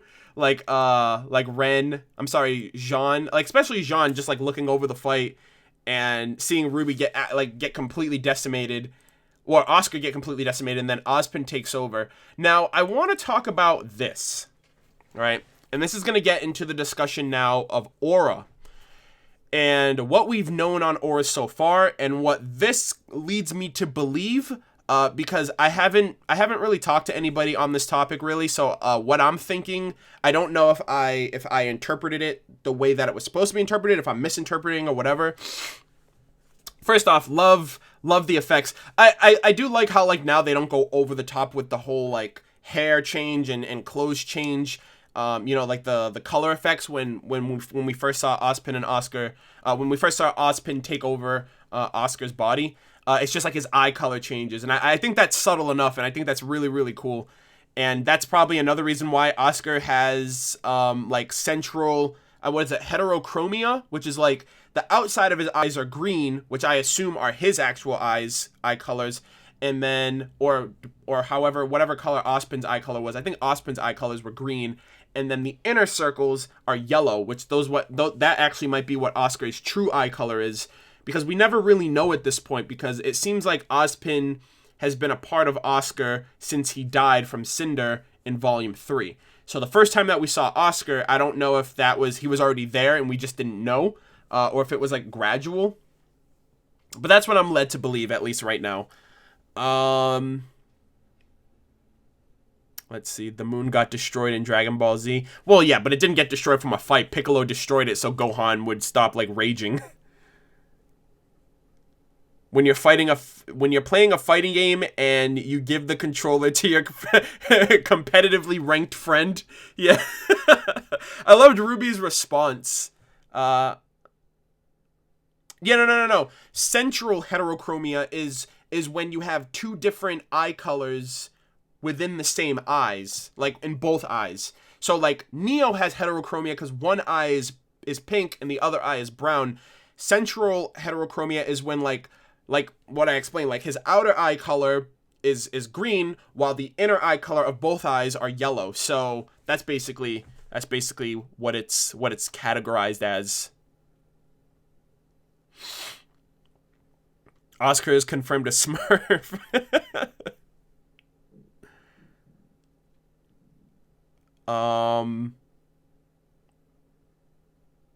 Do you think Ozpin sent Summer to die to fight Salem? Yes, I do. I think I mentioned that. I think I mentioned that in Volume 3. But yeah, I 100%, like, without a doubt. And I think that's why he has RWBY, because it's like, oh, I can try again now and learn from whatever mistakes I made in the past. But yeah, so let's talk about aura. So when Ozpin, when Oscar gets knocked down by RWBY, Oscar mentions like why, I think he mentioned something along the lines, Oscar suggests, he's like, you should have activated your aura. And he's like, why didn't you tell me? And he says, because this method will make sure that you don't forget again. Mind if I try? And he takes over and he triggers his aura. He activates it as if he's like toggling, right? And I think what we've been led to believe in the show thus far is that your aura, if you have aura, it's automatic. You do not have to you don't have to actively trigger it. You don't have to, it's just there. It's your natural force field. It's your natural shield. The World of Remnant on aura never suggested this. And I feel like this is Miles and Carey's way of technically retconning the nature of aura in a way that they don't have to like throw it in our faces of explaining aura's, certain aspects of aura, because we've seen instances where aura works, and we've seen instances where it's like aura is non-existent. And I'm like, so for example, right, the two examples I'll give, and they could be considered outliers, but two examples that I'm gonna give is Adam and Yang, and Adam and Yang, and unfortunately too, all of them are with Adam. So Adam and Yang, Adam and Blake, Adam and Sienna, right? So correct me if I'm wrong in how I'm interpreting this, but basically aura can be toggled. You can turn your aura on and your aura off. Ren actually mentions, let me switch. Oh yeah, RWBY gets wrecked right here. But Ren basically mentions that it takes a very long time to master your aura, but eventually it will become second nature. So essentially it seems like you actually have to physically manifest your aura in the event of an oncoming attack to protect yourself. And you have to consciously do it at first, but over time it becomes second nature, which is why I feel like a lot of times when people get hit, we are led to believe that those hits were protected by their conscious effort of triggering their aura when they're hit with an attack. And before that, if a character got mortally wounded, one of two things: number one, their aura broke, or number two, they never had aura to begin with. But I don't think that's necessarily the case. So the three outliers and the three examples that I'm going to give is, the first one I'm going to give is Adam and Yang. So Adam used his attack to cut off Yang's arm, one fell swoop, and a lot of people are led to believe, or are basically implying, that Adam's semblance or Adam's sword is able to nullify aura, like nullify it, like aura is out of the equation when it comes to being attacked by Adam. And I don't think that's the case, right? I think so. Two things in mind for this, right? Number one, I think First off, Adam's weapon was supercharged by Blake's firing of it, so it had extra added power. And Miles and Carrie confirmed in an AfterBuzz interview during episode 11 and 12, they said that Adam's attack was so strong, like his attack was so strong that it broke the aura threshold and it cut off her arm. So let's just say her aura was 100. His attack probably did more than 100, enough to break the aura and enough to cut off her arm. And I would say whether Yang had her aura activated, like whether Yang had her aura toggled or not, is I think is irrelevant at this point. Hold on a second. Is the stream messing up? My thing just dipped into the red. Rip. God damn it, it did. Alright, alrighty. Refresh. I hate OBS sometimes. Adam cut the stream.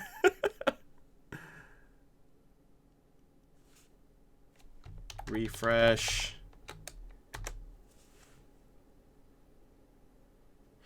Am I back?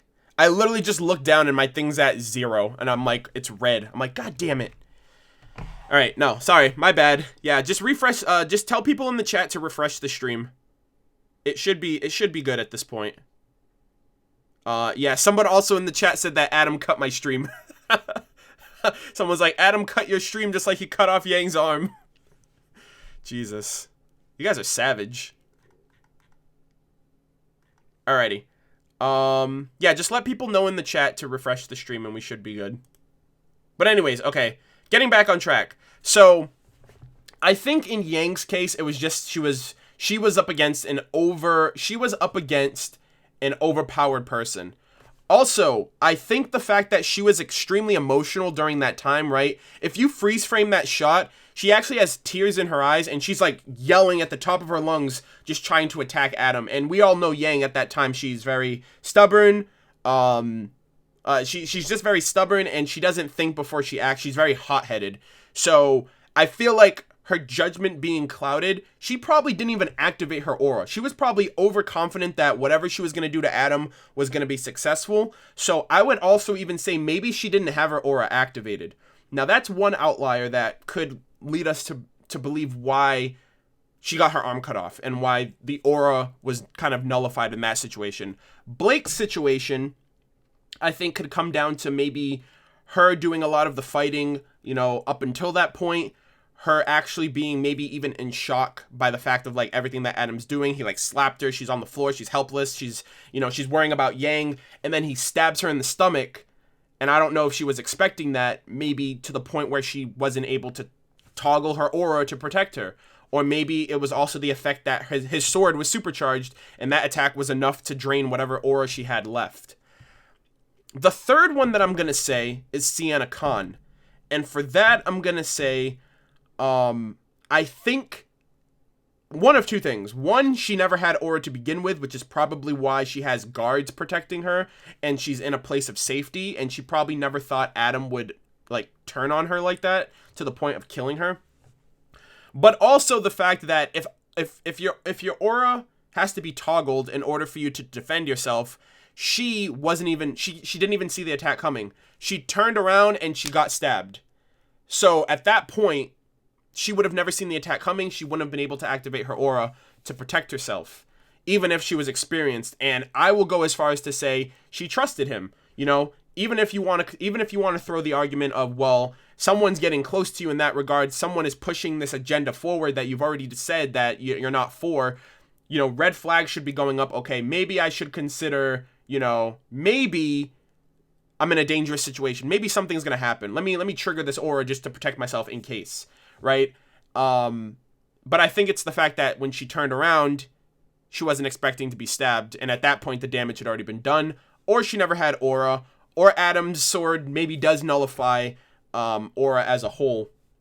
Maybe it's just naturally strong to the point where it just nullifies it. So those are the three outliers that I want to explain. Also, this could be either an extreme outlier or this could be extreme foreshadowing, right? But in volume 1, when Pyrrha activates Jaune, before she activates Jaune's aura, right? They're going through the forest. She like lifts the branch, she like pulls the branch back, and then it hits him in the face. She's like, "I'm sorry." And she says, "Why didn't you activate your aura?" Specifically, activate. Why didn't you activate your aura? And up to that point, I would assume Pyrrha implied that Jaune knew what aura was, because up until then, she had to explain it to him. So up until that question, why didn't you activate your aura?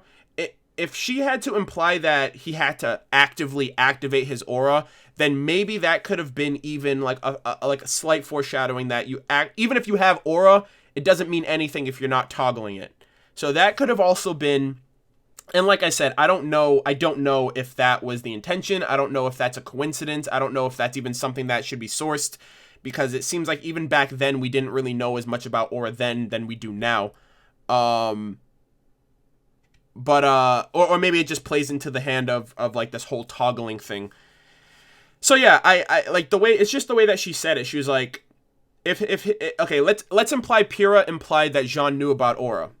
Then from our understanding, the aura should have already done the work. There should have been no need to activate anything. So when he got hit and she says, "Why didn't you activate it?" that leads me to believe that aura at that time, even if you have it, you have to activate it in order to protect yourself.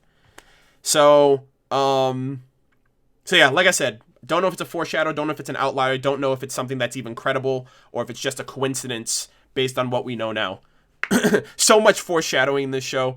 Actively activate your aura. Say that 5 times fast. Actively activate your aura. Oh my god, that actively activate your aura. Yeah, I can't do that. I can only do it twice. Yeah, I done goofed. But yeah, that I think that could be early foreshadowing. It could be any number of things, but I found that very interesting. I was like, whoa, aura can be toggled now, but then why did Pyrrha say that back then? So, I wonder if Oscar is I don't think Oscar is going to get his own weapon, mainly because he's adopting Ozpin's mannerisms and he's adopting Ozpin's fighting style. So I think it's just going to be catered to Ozpin's weapon. The interesting thing that I'll also mention, and I guess I'll change this out of the way. RWBY gets wrecked, by the way. Just throwing that out there, of course. She gets bodied. And obviously that's because she's dealing with a way more experience. She was actually fighting Ozpin at that point, and Ozpin just 3-piece in a combo biscuit. Like 3-piece combo biscuit special. Like he literally just punched her in the face, freaking flying knee kicked her in the face, which I have no idea how he was able to suspend himself in air for that long, and then he just headbutts her, and like the 1, 2, 3, and you're done. And he was hand to hand too, so, and he's in a younger body, so like, gotta give it up to Ozpin too. Like, even though he has a weapon, he has a semblance that none of us really know what it's about, and he can fight a spring maiden, I'm pretty sure he was holding back on RWBY especially. But let's see. So this part right here is where they kind of dabbled a little bit into semblances, which we already really knew about semblances, to be fair. Hold on, give me 1 second. Give me 1 moment. Do you think Oscar will get a new outfit? I hope so. I hope he's not just the farmer kid the whole, like, this, he's not going to be, tending the fields and revitalizing the crops and the gardens and all that stuff. I really hope he does. It probably won't be until, like, and I don't know too, maybe because this is a good disguise. It just shows, like, he's just a simple farmer kid. But I feel like if any of the enemies I feel like everyone knows about Ozpin's reincarnation, but I think it's the fact that they have to find out who he's jumped to. And if Oscar is being shown with this team of kids, right? Cinder, Emerald, and Mercury know all of the students from Haven. Know all of the students from Beacon because of the Vital Festival. So they know RWBY, they know Jaune, they know Ren, they know Crow. And if they start seeing this kid that they've never seen before, and he's hanging around with Team Ranger, they're going to be able to deduct, like, okay, that's probably Ozpin. He's hanging around with those kids, and we know that he can reincarnate. We set him back a bit when it came to actually having to start all over from the ground up with finding a new host. But it's a good disguise for Ozpin, but he needs to be discreet. He can't just be like out in the open, even with them, because that's gonna raise some questions if one of the members of Salem's order or Salem's faction, whatever you want to call them, ends up seeing Oscar with these characters. Let's see. Ren does yoga confirmed. Yo, Zen Ren is like best Ren. He's just so tranquil, and he's just like, I think, like, and my friend Jackson said it too, like, that's just who Ren is. Ren is very aware. Okay, so I'm kind of going off topic. I'm gonna loop back to what I was just about to say about Ren semblance too. But basically we learned, like, just like we kind of got like a semblance for dummies. Like Jaune's version of what aura is. He's like, it's like a force field, and then Nora's like, your semblance is basically your superpower. So I love how there's like a serious aspect, but then there's just like a childish, like dumbed down, like a dumbed down variation of how you describe a semblance, which is like a superpower. And he says, they mention everyone has one. And there's a bunch of different ways to categorize how what your semblance could be. So that, I guess at this point, technically means that Ozpin has his own semblance and Oscar has his own semblance. Unless Ozpin dying and reincarnating means that his semblance is whoever his host's semblance is. But he's dubbed as the person with two souls, and your aura is the manifestation of your soul, and your semblance is a manifestation of your aura. Therefore, two souls should equal two semblances. And at the very base of it, we still don't know what Ozpin's semblance is, because we know that his reincarnation is actually a curse. It's not something that is of him. It's something that was bestowed upon him. And like, we've never seen anything that Ozpin's done that has implied that, anything along, anything that we've seen, it could be considered like like foreshadowing to a semblance. Like Crow, for example, we've seen points here and there of bad luck happening as early as Volume 3 that can lead us to believe that, his semblance is bad luck, because here are the points of reference from earlier volumes. So I do think he might actually not only have two semblances, but not only two souls, but two semblances as well. And they're trying to discover Oscar's, because the sooner they discover it, the sooner they'll be able to implement it into the training and manifesting and evolving it, as Ozpin said. Was RWBY's semblance activated in her fight with Yang? She said her semblance kicked in during practice one day. Huh. That's interesting, though. It's weird, though, that... No, I don't think so. And because she did activate her speed, like her speed petal, rose petal semblance during the sparring match with RWBY, during the match with Yang, which you could consider that to be the sparring match. But I don't think it is based on Yang's reaction. If that was the first time that RWBY awakened her semblance and used it, Yang probably would have been a lot more surprised. She probably would have been like, holy shit, you just activated it? But she basically just complimented her. She was like, good move, sis, but you can't run away from your problems forever. So I don't think that was the Yang trailer was the moment that she awakened it. But I would say it probably wasn't very far off, because she used her semblance and like immediately like zipped into the forest and like got knocked over or something, because she got knocked out for a little bit. So... yeah, so, like, RWBY, I can understand if she, like, for a bit, I could have understood if maybe that was the first time from RWBY's perspective, because she was just, like, knocked out cold in the woods, and she just wakes up, and she's like, where the hell am I? But Yang's response kind of led me to think that wasn't the first time that it happened. The music playing during this scene was ridiculous. Like, ridiculous as in, like good? I liked this. I liked this scene in particular. This was probably my, it was one of the more comforting scenes of the show overall, just because it was kind of like a downtime, like a very chill moment of just getting a little bit more information, words of encouragement, right? Because Jaune's feeling a little down in the dumps about not being able to discover his semblance. And, Ozpin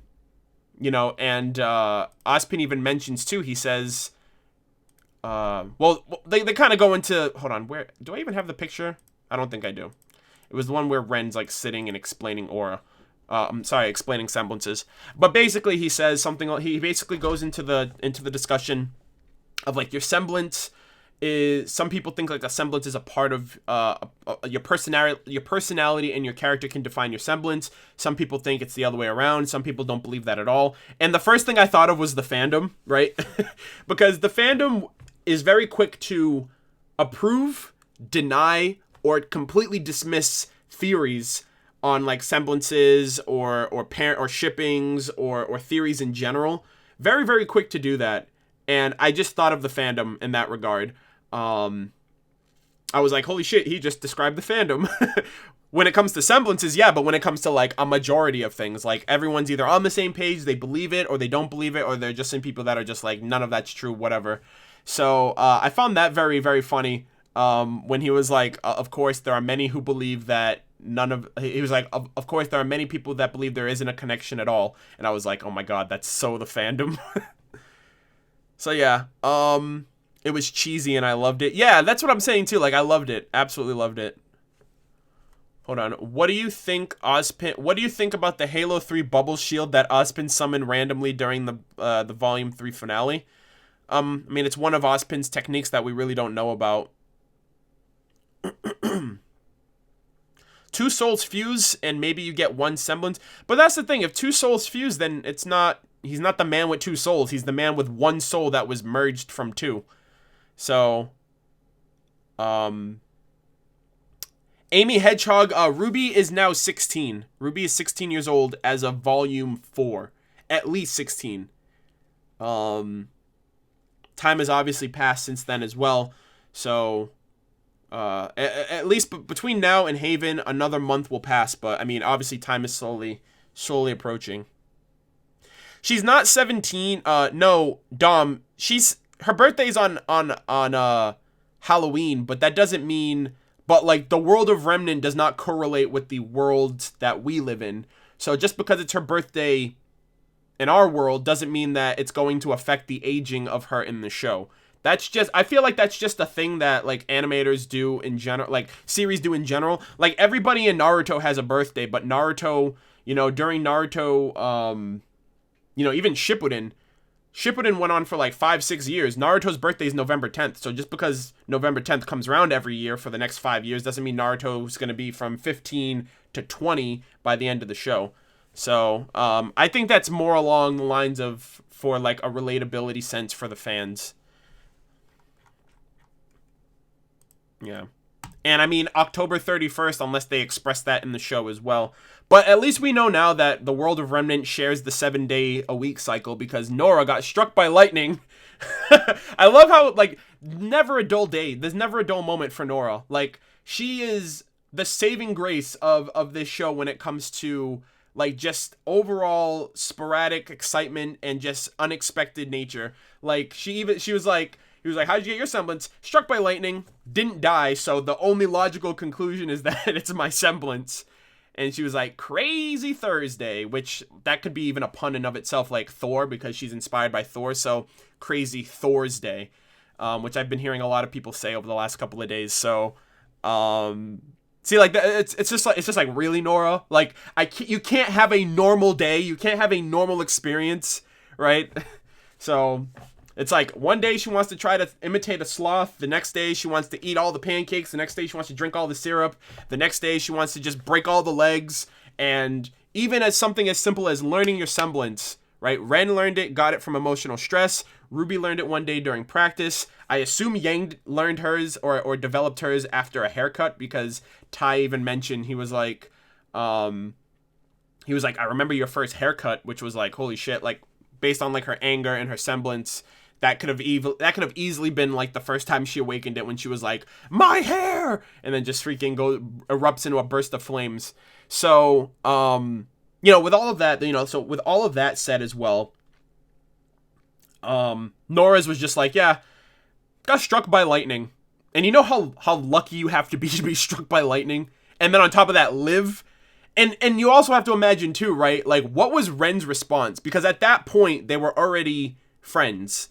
I assume Nora didn't learn her semblance before she met Ren.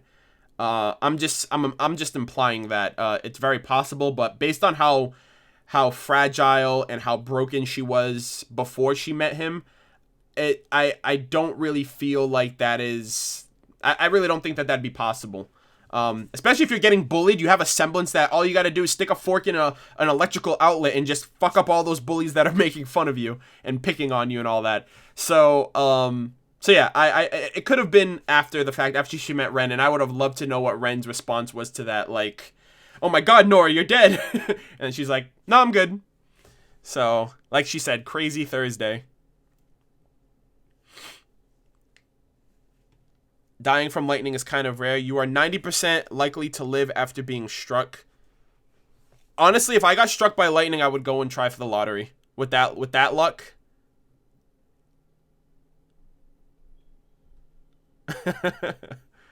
Yeah, she literally said it casually. She's like, crazy Thursday. And I feel like at that point, it's like, none of them are surprised that something like that would happen to Nora. So I think that's like the big reason why. And like going back to the whole thing with the semblance overall, it is very true. So volume 2, I remember my RWBY, what was it? RWBY volume 2, episode 8, I want to say. It was the episode where Blake is kind of explaining that like all she does is run away from her problems. It was the episode where they were in Mountain Glen, where they set up the campfire. And RWBY was looking, RWBY was, no. Wait, was it? Yeah. RWBY was looking watch and stuff like that. It's when, like, when Weiss, Blake, and Yang were, like, around the campfire and they were talking about, like, oh, this is why I really wanted to join the Huntsman Academy, and this is what my agenda is. Blake mentioned, she was like, I ran. When you found out I was a faunus, I ran. When my best friend had become a monster, I ran. Even my semblance, I was born with the power to create a clone of myself, an empty copy that takes the hit while I run away. And it was that review that I did that I made a correlation to every character and every semblance that they've had and how that could be a reflection to their personality. Like, for example, right, Pyrrha's is polarity. Calm down. Oh, we're not hold here on. for your Pigeon money. power, thank you. I wonder if people with animagus, like Crow or Raven, are love child of a human father and faunus mother, or vice versa. It's kind of interesting. Up until this point, I was led to believe that... So I had this theory that I was going to do, and I don't think I'm going to do it now just because I don't think it has a lot of weight to it anymore. And I'd rather not waste my time, and I'm not really good with theories either, which is why it's taken a long time for me to do it. But I had this theory, and I'm going to show you guys the thumbnail for it because I don't think I'm going to end up doing it. Let's see, where are you? Let me try to find it really quick. I hope I don't know if I saved it or not. Hold on. I don't think I saved it. Give me a second, because I do want to show you guys what it was. I want to at least elaborate on it, even if I'm not going to show it, just to let people know, like, hey, this was actually something that I've been thinking about, even though it's not going to come to fruition at this point. But it was in regards to Crow, and it was in regards to Crow and Raven becoming, how they are able to become birds, especially since now we know that is not their semblance. So if it's not their semblance, it has to be something else. And who knows? I might still do this theory if not if there's a demand for it, but if there's a little bit more evidence. Because right now I have some quote unquote evidence, but it's nothing that I can really. It's nothing concrete, and I'm not trying to prove that I'm right or anything like that. It's mainly to like start a discussion, really, more than anything. So this is the thumbnail that I have, and I'm going to full screen it. It's called The Birds.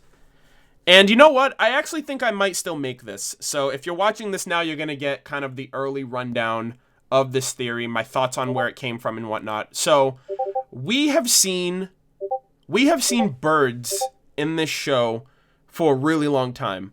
And up until Crow being revealed as a crow, we were led to believe, okay, well, if Crow's a crow and Raven's his twin sister, then clearly Raven can turn into a raven. Oh, what's that noise? Oh, I think my Discord. Hold on a second, because I had to go into my Discord to find this thumbnail. Give me 1 second. I have to... Hopefully you guys don't lose me. Hopefully you guys can still hear me. I'm pulling up my task manager, so that way I can X out of my Discord so it stops doing that. End task. There you go. Alright, it should be gone now.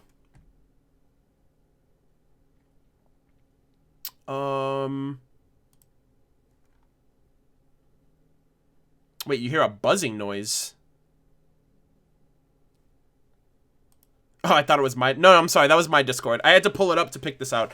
So, the birds theory, or rather the RWBY discussion on the birds, was something that I came up with last year. I came up with this last year, and I decided to enforce it this year because we didn't really get any type of exposition or details until a bit this year. And it was at New York Comic-Con. Somebody asked Miles and Carrie... They asked them a weird question, a question that they really couldn't have answered. And they asked the crew and the cast, they were like, what are you looking forward to most in Volume 5? And I was like, that's a weird question.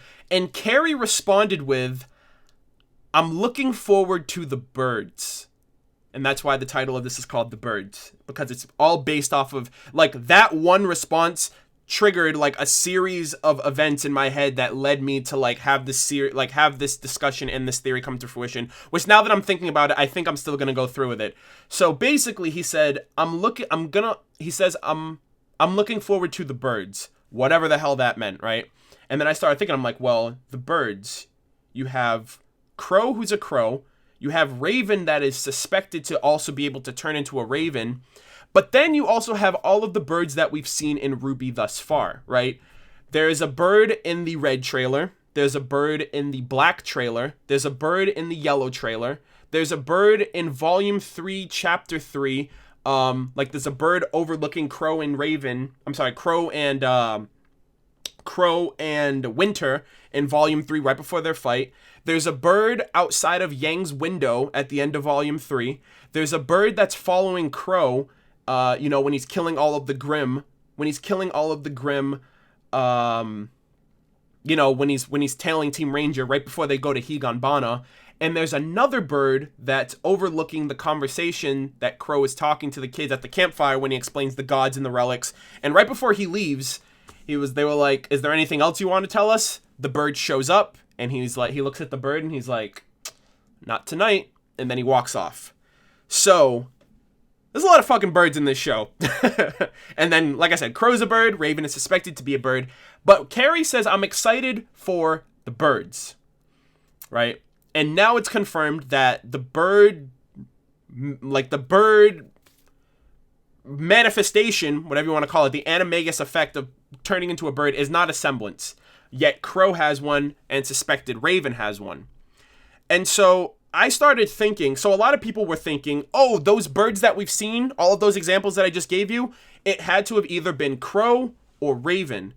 And I'm thinking, what if it could be one of them, but what if it's not just them, right?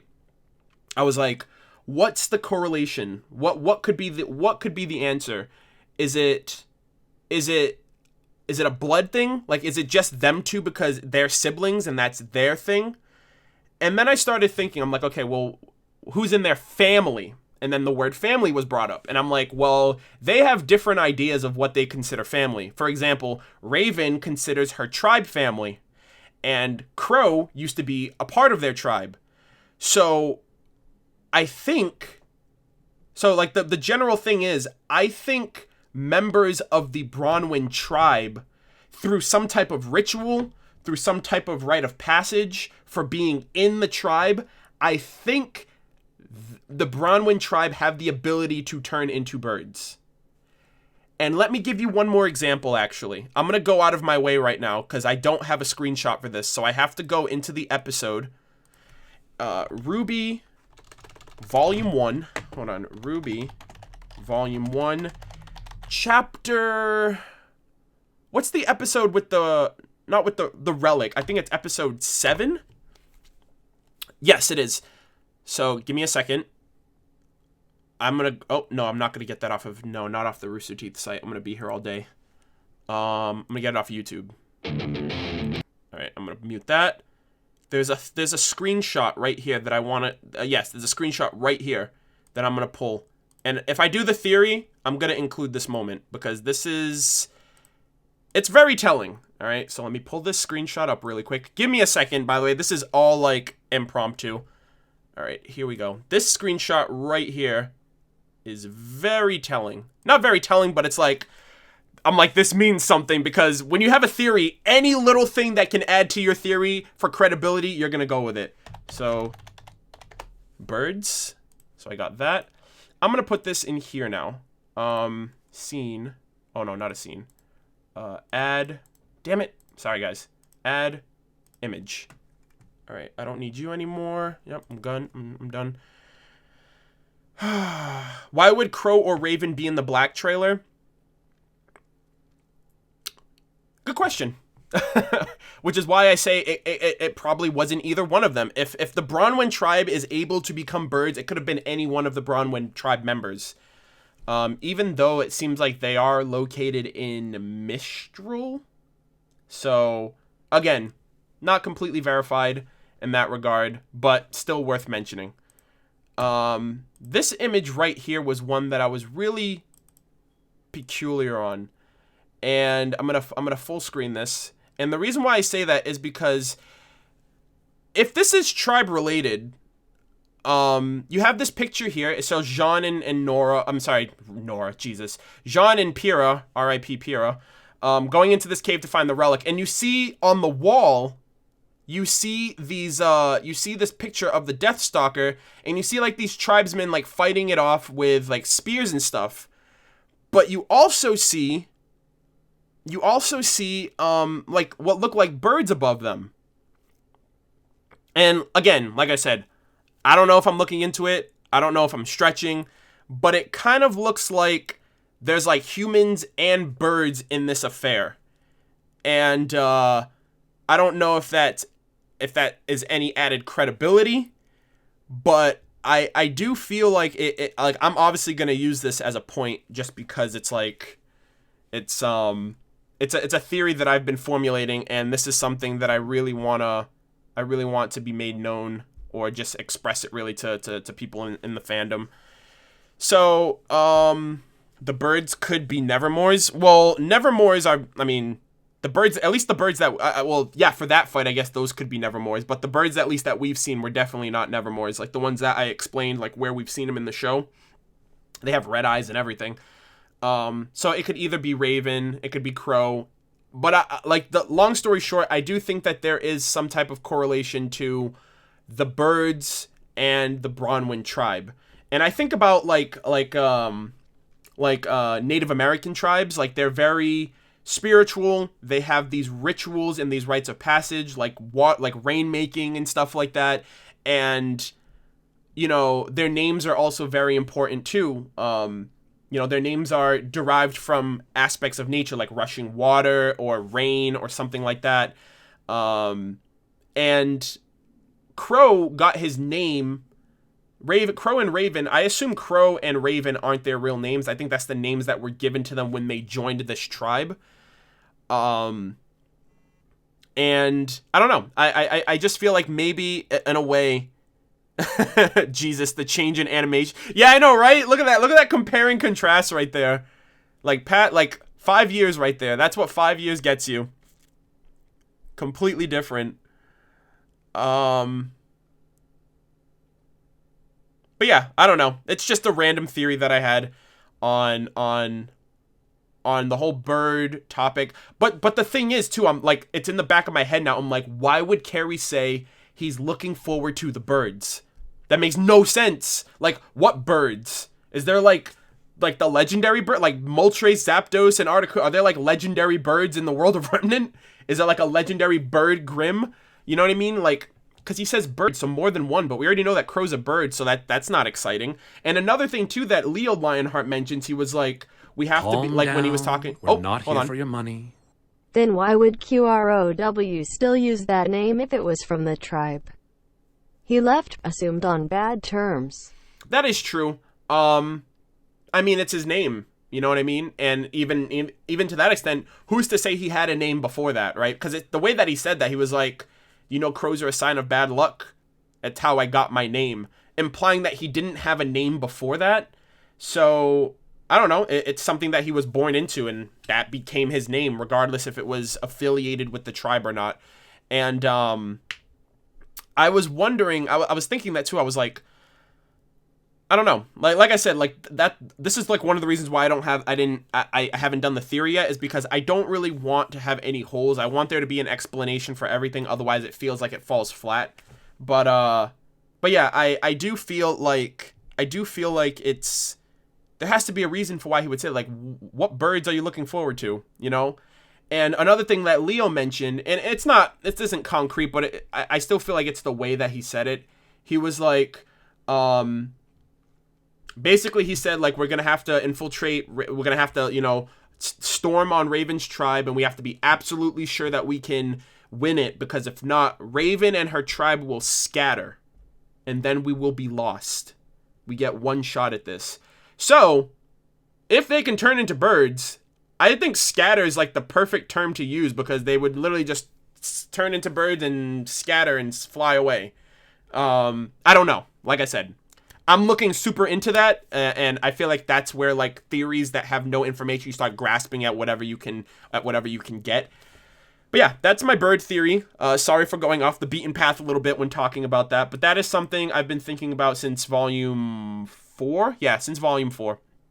And like I said, volume 5, like that New York Comic-Con panel led me to, like, develop this thumbnail and try to put all of that information to the forefront.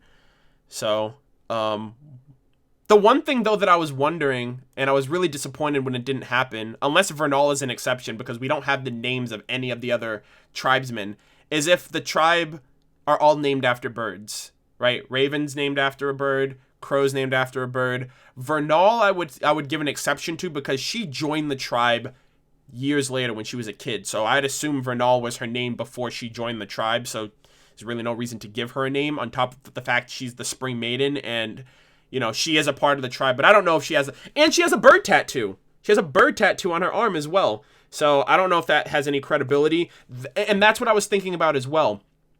And I'm going to talk about the tattoo again as well when we get to the Raven sequence, but and then I thought, I was like, well then, how would they be able to turn into birds? What, if it's not a semblance, and if it's like a rite of passage, or if it's a ritual, what's the tell? Like, what, there has to be some type of magic, or some type of, like, like necromancy, or something. And then I thought, I was like, what if they all brand themselves with a tattoo? And Vernal's is actually a bird tattoo. Granted, there's, like, flowers too, so you can inform, like, it's like, oh shit, she could turn into a bird, and she's a Spring Maiden based on those flowers and the phoenix or the raven, whatever bird that is, on her arm. And I was like, well, maybe that could be the case, because we haven't seen all of we haven't, Crow wears, you know, his tattoo could be anywhere on his body, Raven's tattoo could be anywhere on her body, but I was afterwards, after rewatching this episode, I was like, I don't know, because a lot of the tribesmen that we saw from Raven's tribe didn't have any tattoos visible, and most of the tribesmen from Raven's tribe are really, like, basic. Like take Raven and Vernal out, and all of them seem fodder. 8 of them got bodied by Yang alone, right? So I feel like literally without Raven, like, and Raven's such a hypocrite too, now that I'm thinking about it, because she's like, the strong survive and the weak die out. I'm like, dude, your tribe is weak without you, so the only reason why they're alive is because you're keeping them alive. So you're kind of contradicting yourself when you say the strong survive and the weak die out, because you're securing the survival of the weak, which is your tribe. Besides her and Vernal, I would say. Like, they're just getting bodied by Yang, both in the freaking forest and again in the tribe. Like, she punches that one dude and he goes flying, and it's like, who are these people? Like, why are you even a tribe? Like, you guys aren't shit. Like, I don't know. They're really, really weak, and they're really underwhelming to where I thought they'd be in terms of, you know, just my overall impressions of them. All right, so let me check the chat. Vernal is a type of bird. It's like a parrot. Okay. Oh, well, there's some credibility. She turns into like Toucan Sam or something. She turns into a toucan. Have you heard of the Seven Brothers fairy tale? I have not. I have not heard of the Seven Brothers. That's the first time I've ever heard of that. But no, I have not. Yeah, and then a little bit of that theory was busted when someone was like, Team Cardinal are named after birds. I was like, but that's different. They're clearly not a part of the tribe. That's the theme of their team. So, yeah, that's Team Cardinal bandits confirmed at that point. Follow your nose. Follow your nose. To help Flint out, he's saying Vernal is a type of bird. Yes, I know. I finally saw it. I finally saw it, guys. I'm sorry. Vernal is also a bird. That's gonna add. Oh, I'm doing this theory. I'm doing it. I'm doing it, dude. I'm doing it. I don't know when it'll come out then, because I really hope we get a World of Remnant this week, because I feel like every week that we get more information, it's less time for me to get this theory out there. Especially if next week is the week that Raven and Yang are going to talk. She's going to give them the truth about Ozpin and about everything, and probably exposition and information about her tribe, all that kind of stuff. So, you missed what Brian said? Hold on, let me go back up then. What did you say, Bri? Oh, geez, how far back is it? Brian has, like, he's putting his thinking cap on.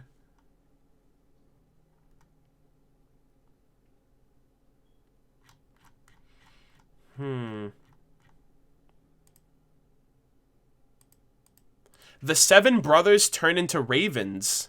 Really? I have to look that up then. I'm going to type that in right now, and I'm going to look it up afterwards. The Seven Brothers Ravens. Let's see. Yeah, the Seven Ravens. It's right here. Holy shit. It's a German fairy tale collected by the Brothers Grimm. Oh my god! Yo! Oh my god, dude! Dude! If that is true, the Brothers Grimm, that's the brothers from the fairy tale, and that's why the Grimm are named Grimm. The Seven Ravens is a German fairy tale collected by the Brothers Grimm. It is a tale number 25. The brothers who were turned into birds. Oh my god. Holy shit! Oh my goodness. I'm doing this theory now. I'm doing this theory.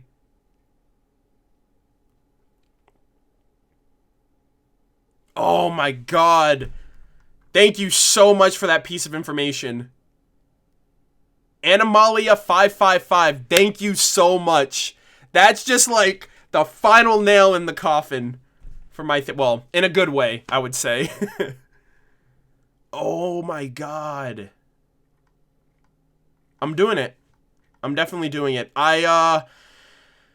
This is going to set me back a little bit because I still have to do my 2 TLDR reviews for chapter 3 and 4. Now I'm really hoping, like, fingers crossed, that we get a World of Remnant this week, because if not, I'm going to be even further behind. Oh my god! Okay.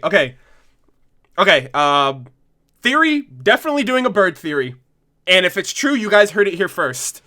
Holy shit, that is crazy. All right, back on track. All right, let me get back on track. So, long story short, a bunch of people's... Okay, so getting back to the semblance thing, right? Pyrrha's semblance, she has polarity, right? And what has Pyrrha always wanted? She's wanted to have friends. And her semblance is the attraction of magnetism, right? So, quote-unquote, attraction. And I feel like she has always wanted to attract having friends and having people that, you know, she can form, like, meaningful relationships with. And I know it's a bit of a stretch, but that's kind of like the instant thing that I thought of when I thought of her semblance and how that relates to her personality. She's always been put on a pedestal. She's always been distanced from people when she's yearned for that, that attraction. She's yearned for that, whether it's a romantic attraction or a friendship. And so I think that in a way that is a reflection of her semblance with her personality. Blake's already mentioned it as well. Her semblance works really well because she finds it much easier to run away from her problems than to confront them head on. Thus, her semblance is the best ploy. It's like, hey, I'll take the damage while you run the hell out of here, which it's not necessarily the best thing. Yang's is literally a temper tantrum, and that is what Yang has been known for since the show has started. Headstrong, boneheaded, hot-headed, shoots first, asks questions later, and I think that's I think that's as clear as day why that's her semblance. Nora, sporadic, bubbly, energetic, outgoing, electricity. I wouldn't want any other semblance to be hers, to be completely honest. Ren's, cool, calm, collective, reserved. His semblance is all about masking emotions, which Ren, since Volume 1, has been very monotone, very laid back, very, blends in with the crowd almost, like he's almost not even there. You know what I mean? And he's like the yin to Nora's yang. Like, Yang is super energetic, bubbly, crazy going, and he's like, he wants to exert the least amount of effort and the least amount of energy possible. So I do think that it's very much possible that your personality can define your semblance. Not in all cases, right? But in most, I think that it's very possible. And then I was talking to some friends. I was like, okay, well then what would that mean for Jaune? Jaune's personality has been very wayward, and it's shifted a bunch since the show has started, right? Very gullible, very honest. Well, aside from him lying about coming into how he got into Beacon. But Jaune has had the biggest transformation, I would say, personality-wise than anybody else in the show. I feel like he is somewhat cynical, somewhat jaded from just the world and from everything that's happened with his team and the school, and just not knowing where he fits in and not knowing where, everything is, not knowing just the overall scope of what's happening and feeling almost helpless, especially since he wasn't able to stop Pyrrha. So Jaune's is a conundrum. The one thing that I will say is he's a team leader, and that he wants to protect his friends, right? Like one of the first examples I can say is he finally, for the first time, probably in his life, he stood up to somebody, stood up to Cardin, because Cardin was threatening to hurt his teammates, and he's like, you're not going to you can do whatever you want to me, but you're not going to mess with my team. And, he helps Cardin. He was like, don't ever mess with my team, my friends, ever again. So he's willing to put himself out there to protect his friends, which I do feel like, to an extent, his semblance has to be something regarding, like a shield or like a healer of some sort. Even in, RWBY Groom Eclipse, his ability is buffing his teammates, making them stronger. So I can't really figure out what his semblance would be based on his personality alone. I think it's going to be more layered than that. So definitely, like I mentioned, goes back to, the personality thing is definitely, I think it's a very big factor in a lot of the semblances that we've seen in the show thus far. Aura buffing. Yeah, see, like that, just making your aura stronger. I feel like Jaune will be a good team supporter, seeing as he's the leader, so he might be able to regenerate someone's aura, but not necessarily his own. Honestly, I feel like Jaune has the potential to be like the Shikamaru of his group. To be the leader, but not have all of the star-spangled glory and, be the center of attention when it comes to being in a fight or whatever. Much rather him being in the back line, strategizing, coordinating, making plans, making efforts, especially since he did that. He was thinking very on the fly when it came to the fight with the Deathstalker in Volume 1. He just called out actions like, Nora, do it, Pyrrha, up, all this other stuff. So, and even in the tournament, he was telling, he was the shot caller, basically. He was like, Ren, distract the sniper. Nora, get to the mountain. Pyrrha, up. So he's basically the shot caller of the team. He's the one that makes the plans happen. And his team are the playmakers. And then in Volume 4, he called out certain things, when it came to the Geist Grim, he was like, granted, it was a very basic form of it was very base in terms of strategy, just like we hit it harder, you know what I mean? He's like, Nora, left, right. I mean, like left, right, ready to try the upgrade. And then even for the Geist, he was like, move in a circle. So Jaune is very much the shot caller, thinks on his feet. You know, it's just like he doesn't have he doesn't have the physical, like he doesn't have the brute force or strength or trick styles or crazy weapons to kind of shine like the rest of his team does. So let's see. Honestly, I think Jaune is going to be he's you'll be fine without a weapon. You're the strategist. Arnold, wait until this week to do it, please. Oh god. What, my theory? Really? Oh dear. Well, I'm probably going to need like a week to do it. Oh my god. Miles and Carrie said we already saw Jaune's semblance. No, well, here's the thing. Here's what I'll say. They said that back during, I think, between Volume 1 and Volume 2. And I would not... I think I wouldn't take that as wholesale. Especially since it's been 5 years since then. And we didn't really know that much about aura, about your semblance, about the intricacies of it, and what they really meant by that. Did they mean his semblance? Did they mean his aura? Because what we saw was his aura protect him from Cardin's punch. That's what we saw. We saw his aura defending him. And if his semblance is just a bigger shield, then that's kind of boring or kind of lame. But yeah, Raven transpose. They're gonna retcon his semblance. Well, like I said, they never really showed us anything on it, so I wouldn't consider it to be a retcon as much as it is just saving you time. Yeah. Well, the thing is, I want the theory, Brian. I want the theory to be out before it can be confirmed or denied. That way, so if I put out my theory before any reveals happen, and then it either happens or doesn't happen, at least I would know that I got that out there, and so people who watch it don't imply or assume that I put that out there after that new information came to light. So, yeah, when it comes to theories like that, that's just the only thing I think of. I want it to be out there in the wild to be proven or disproven before it's officially proven or disproven. Yeah, I better hurry. But yeah. So, let's see. His semblance is Pumpkin Pete. Oh my god, Ultra Instinct Jaune. How pre-planned was RWBY? Years of it's planned. There's things like volumes and volumes down the line that we don't even know about. I don't know. I couldn't give you a number because I don't work there and I couldn't tell you, but it's clear that RWBY has been in the works for a while. Jaune turns into David S. Pumpkins. He summons maps. Okay, guys, stop picking on Jaune. Anyways, let's get to the nitty gritty. All right, this is the final phase of the live stream. Oh, Raven's bandit tribe. So those guys took their lumps, I would say. So much for her taking her lumps. They took their lumps and then some. Again, 7 brothers and Jaune has 7 sisters. Yeah, I'm also wondering if the 7 sisters can be based on anything, right? Like the 7 wonders of the world, the seven dwarves,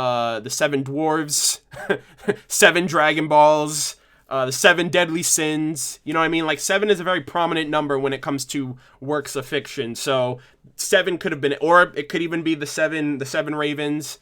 But yeah, I do think that it is a bit, I don't know. I just feel like it's a bit on the aspect of, like, I don't know. We haven't even seen his 7 sisters yet, so that could be anything, really. 7 colors of the rainbow, yeah. Mark Javier just said that too.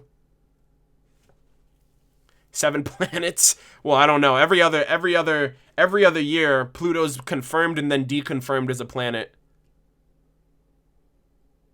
Huh. Alright, let's see. Yeah, fictional storytelling. Seven is a huge number. But anyways, Raven's bandit camp. I will say the bandit camp was a little underwhelming than what I thought it would be. And I say that mainly say that because not for the camp itself, but like I said, like the bandits feel very fodder. I feel like the only two people you really have to worry about in this entire camp is Raven and Vernal. Yang took on 7 of the bandits by herself, and even when she was in the camp itself, like, she was still, like, aggressive and attacking people, and they weren't really doing much, you know? And then you have Weiss here with her summon, which can probably, like, level half of this camp, like, alone, besides the rest of her, what the rest of her semblance has to offer. And I love how she has, like, this little tiny knight, like, her own little action figure, just hacking away at the freaking, at the cell, when she should, well, I know she was trying to be subtle about it, but it was still kind of weird. I was like, really? Like, you're just making him do all, like, the forced labor while you're just there waiting for him to finish up. But yeah, this was super exciting, too, because, they were both in super close proximity, and I was like, oh my god, they're gonna see each other really soon. I'm wondering, how soon is it gonna happen? How's it gonna happen? You know, etc., etc. But, Tiny Knight is the best. It's a Swiss Army knight. Oh my god, Dan! Are you serious? It's a Swiss Army. Someone in the chat said it's a Swiss Army knife. A Swiss Army knight. That's a little bit of a force, but I'll accept it. I'll allow it this one time.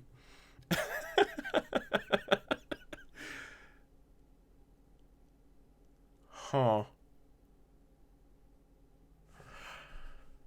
Alright. 7 Super Saiyans? Oh, I'm pretty sure there's more than 7, especially with Dragon Ball Super, which is kind of lame. Phase 1 is in place. Let's see. God damn it, Dan. My Mario stream puns are worse. Yeah, they're definitely up there. So, Weiss and Yang are in the same point, are in close proximity, and then we finally get the mother-daughter interaction that we have been waiting for since volume 2, I would say? Yeah, since, like, the beginning, really. Like, ever since we got Raven introduced, and it's like, holy shit, that's her mom, when is she gonna see her? Yang's, like that's been Yang's whole, and like, even in our trailer, when she, like, confronts Junior, she's like, people say you know everything, tell me where I can find her and I'll let you go. The image was a placeholder, but that was supposed to be an image of her mother. So even as early as the trailers, she's always had it in her head to, like, find her mom. So, yeah, this whole we need to talk thing is a long time coming, and I was really surprised. Calm down. We're not here for your money. Kill switch! I think Jaune's semblance will have something to do with redirecting damage from his allies to himself or his aura. New to your channel, BTW. Thanks for the content. Bumblebee forever. I do appreciate the fact that you just had to put that last part out there, like a quick shout out to the Bumblebee fans out there. But thank you very much. Welcome to the stream, welcome to the channel. If this is I don't know if it's your first time in here, but you said you are new to the content. Welcome, thank you very much for being here. I'm glad you enjoy the content overall. You think Jaune's semblance has something to do with redirecting damage from himself or his aura? Like an outward like a literal force field? That'd be kind of cool. Or literal force, like use the force, Jaune. Yeah, he has a lot of aura, so either he has, oh, that's right, I forgot to talk about that too. Ren mentioned that utilizing your aura can help deflect harm and gradually heal your wounds. So, the fact that Jaune healed his wounds, it's not exclusive to Jaune. It's just that, okay, so think about it like a video game, right? I use League of Legends as an example. So League of Legends, you have your health, you have your mana, you have your spells, and your spells cost mana, but everyone also has a passive ability, which doesn't cost anything. So, like, your passive ability would kind of be similar to, like, Crow's semblance, where it doesn't cost anything for him to use because it's always active. You'd have your physical abilities, which would be like your physicals, like you'd have like your active abilities, which would be kind of like your semblance, where when you use it, it uses up your mana, or it uses up a bit of your aura to use. And but it seems like your semblance, it seems like your aura is also considered like your mana pool for health regen. So you can regenerate your health at the cost of aura as well. And it seems like Jaune has an overwhelming amount to where his heal regen is instantaneous, whereas the typical aura user, or the typical person who has aura, it's a gradual healing process. So that's another thing too that I forgot to mention, because I feel like up until recently, a lot of people were just like, yeah, Jaune can regenerate as well, but it seems like that's a property of all aura. It just seems like he has an overwhelming amount. And the only question that I would say that I kind of almost would need to have at this point is like the quantifiable aspect of aura. Like, why does Jaune have a lot of aura and and other people don't? Or why is it overly significant that Jaune has a lot of aura when he's never practiced aura, he's never been to combat school? I think it's just like the trope of a typical main anime protagonist. Like, it's just that character who has that latent potential, and he's going on his journey, and he's training, he's getting stronger, and he's learning more, and eventually it's going to blossom, and he's going to become the hero. The hero that and Jaune's always wanted to be a hero, so I can see that happening. But yeah, I just thought of that as well. I was like, so your aura is basically your shield. It's your offensive usage of your semblance, and it's your pool of mana that you use to heal yourself over time. So you basically have to micromanage the hell out of it in order to keep safe. Really quick, Daniel, I apologize. Daniel DePilla, I hope I pronounced that right. What I love about Yang meeting her mom is the genuine happiness and pride on on Raven's face when she sees her. Despite Raven being an awful parent, she actually does care about her daughter in a way. I didn't see that at all. I saw the exact opposite. I found it very strange that a mother, I don't know, it felt like it was like a test. It felt like this entire time Yang getting here was like a test for that. It's like a test put in play by Raven, because she even says, she's like, I commend you for being able to, you had the strength, patience, your determination is what led you here. And she kind of says it like it was like a trial versus like having any kind of, I don't know, she just wasn't very nurturing about it, like realizing how long it's been, and you probably haven't really even, you haven't interacted with your daughter since she was born, and she's looked all over the place for you, and when she finally finds you, you kind of talk to her almost as if like like get over it, not get over it. I don't know how to word it. It wasn't a motherly experience, I would say. And she commends her for her strength and her bravery and all this other stuff, but it's like, well, that's cool and all, and I'm pretty sure Yang doesn't need you to validate that she's strong or that she has determination. What I really think she would love or would have appreciated is if you just flat out explained yourself of why you left, or like, because that's what I thought initially. That's what I thought she was going for, right? Like, so initially, I thought Yang was always going to RWBY, right? I was like, she's going to RWBY. It's a confirmed fact. But I was being swayed a little bit by the fandom, because a lot of people were like, no, she's going to Raven, she's going to the Bandit tribe, and then in chapter 1, she's like, yeah, I'm going to the Bandit tribe, and then in this episode, she's at the Bandit tribe. But it turns out, no matter what, she was always going to RWBY, always, and she was just using Raven as a means to get there quicker, and that's what I loved the most. It really showed that, like, as much as selfish as Yang could have been and been like, RWBY, I love you, you're my sister, I told you I'd always have your back, but I have to do this for myself. It just shows the grand resolve of Yang and the sisterly relationship that she has with her her little sister. And wanting to be there for her, even though her mother was never there for her. You know what I mean? And I'm speaking about Yang. Like, Yang wants to always be there for RWBY because RWBY doesn't have her mother. Just like at one point, just like throughout her whole life, Yang has never had her own mother. So she's the motherly figure that RWBY has needed, and she's also her sister. So I feel like that is way better of a turn of events and kind of like a little mini plot twist than Yang getting answers from her mother. I think Yang at the end of the day is content. She's like, Raven has her tribe, I have my family, and at the end of the day, their relationship will never be their relationship will never be the ideal relationship. We're not here for your money. Could Jaune's semblance be amplification? I just feel like RWBY's semblance had improved a little too much in between volumes 3 and 4, as well as Jaune's ULT in the games being team. Stat boosts. Just a little food for thought.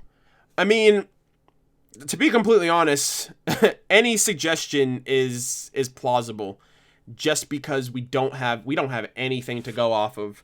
Amplification would be a little strange because it's like, how are you like at that point? Then you would get into the technicalities of it. It's like, well, then how is he able? How there would be more questions raised for that. It's like, how is his semblance able to affect another person's semblance or another person's ability? A video game is one thing, but the canonity of the show is a completely different story in that regard. You haven't watched enough anime. Lions push their own cubs off of cliff to raise only those strong enough to climb back up. It's a common phase. Well, I mean, I wouldn't really say that's anime based. I've watched a lot of anime in my life. But like well, here's another thing too that I'll give an example to. Actually, you know what? I'll take that into consideration because Hunter x Hunter is my favorite anime of all time. It's I love how I had to preface that even though I'm wearing a Hunter x Hunter shirt. So Hunter x Hunter is my favorite anime of all time. This kid right here, Gon Freaks, the kid in green. This dude right, no, that's Killua. This kid right here, Gon. He is my favorite character in the show. And his dad leaves him when he's a kid. Like when he's a baby. He leaves him and he says, I'm going to go and be the world's best hunter. And he leaves. Gon grows up. I believe he's 12 years old. And he decides to become a hunter to search for his father. And to figure out why his dad thought being a hunter was worth so much that he abandoned his responsibilities as a dad. And that was like the beginning of like an amazing journey. And the moral of the show, basically, you know, I'm not going to spoil anything, but the moral of the show was like, you know, enjoy the detours in life and enjoy the small moments because those experiences will be worth more than your actual goal. So Gon's ultimate goal is to find his dad. Like to find Jin, his name's Gon Freaks, the main character. His father's Jing Freaks. So Gon's ultimate goal is to find his dad. And by the end of the show, the experiences and the growth and the potential and the friends and the moments that he has made in the course of the entire show, that's where the true value is for Gon by the end of it. It's not finding his dad, it's having those moments. And I don't know the quote verbatim. I don't remember the quote verbatim, but hold on. I want to kind of find it because it resonates really, really well. Here it is. Okay, Jing Freak's quote: "You should enjoy the little details to the fullest because that's where you'll find the things more important than what you want." And that's kind of like the mantra of the entire, like that's the last line that's quoted in the show.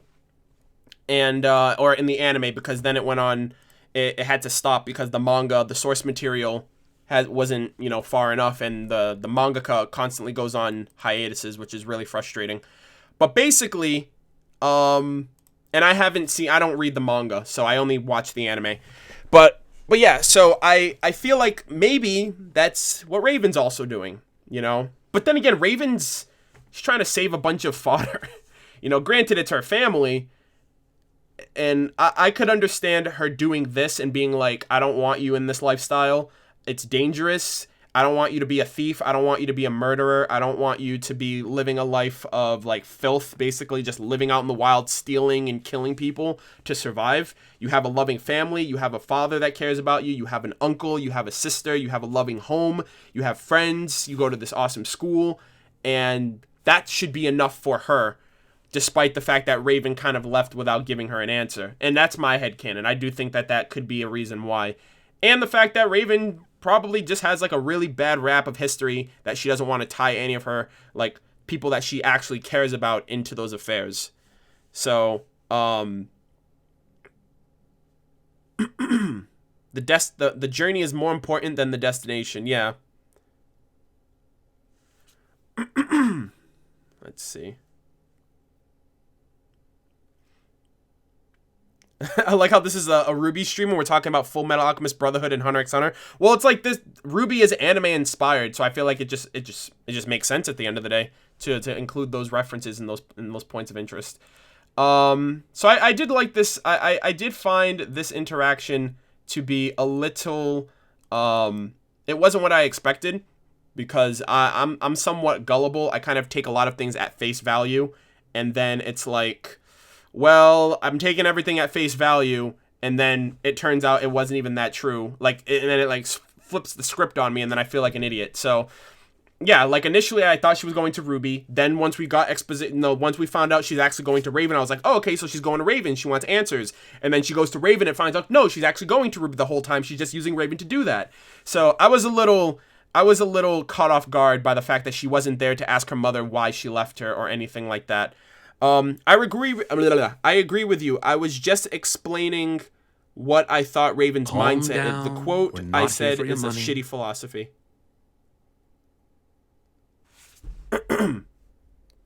Alrighty. Oh no, I has a potato. Thank God it didn't freaking recite all of those zeros and ones. That would have been really annoying. Or I could have just muted it the second I started hearing it, but the second I started hearing it as well. But anyways, joke's on you, pal. Let's continue onward. So it was at this point that we got a little bit of insight from Raven regarding her semblance and Ozpin. So the one thing that I'll say, the one thing that I will say is that I was very surprised when it turned out that the portals have been her semblance this whole time, right? Because in Volume 2, you know, and I've seen so many people since it happened, so many people arguing back and forth. Her semblance creates portals, and other people are saying, no, it doesn't. That's her swords that are doing that. We don't know where her semblance is. You don't know that. And like bickering back and forth. Some people think it's her semblance is to turn into a bird, but that's not confirmed. It is confirmed that those portals that she's been making since she's been in the show, you know, her portal in Volume 2 and her portal in Volume 4, that is her semblance to create portals. And I was under the impression too that it was from her weapon, because whenever she uses, like, she summons the red sword in Volume 2, slashes a portal and goes through it, and she has a rainbow of colors to she has a rainbow of colors to choose from. So I was like, oh, each blade does something different. The red one just happens to create those red portals. The green one does something different. The pink one does something different. The yellow one, etc., etc. And I thought that was very logical. I was like, yeah, they're infused with dust, but this shit just created a freaking portal out of nothing. So I ran with that. And then in Volume 4, she does it again. You don't see her use the sword, but you hear the sword slash effect. So I'm like, okay, that just adds more validity to the fact that it is her weapon that's doing that, not her semblance. And then in this episode, it's like, no, it's her semblance. She's been using her sword for some reason to cut open a rift in time, which was, I don't know. I was taken aback by that a little bit, because now I'm thinking, I'm like, all right, well then what's the significance of all of her blades having different colors? Like, what is that? Like, her sword doesn't use fire or anything, or at least we haven't seen it because we haven't seen her in combat. But the time that she did use it, it looked like it created the portal. I didn't know that was her semblance. Let's see. Seashells 99. I'm more curious as to what Ozpin has done as for Raven to not trust him and told Yang not to get herself involved with him and Crow. Yeah, so we're going to get into that topic right now as well. Because I don't have... I mean, we all have nothing but theories and speculations to go off of because they feed us, crumbs every week and tell us to make do until they give us more information. So, so essentially... Raven has some insight. So we learned about her portals. Really quick, I want to address the portals a little bit more. She mentions, Yang explains that Tai told her about her mother's semblance. Again, another thing that we were told rather than shown, but I understand why. So tell us about, actually, you know what? I'm going to take a drink. I've been talking for like 2 hours.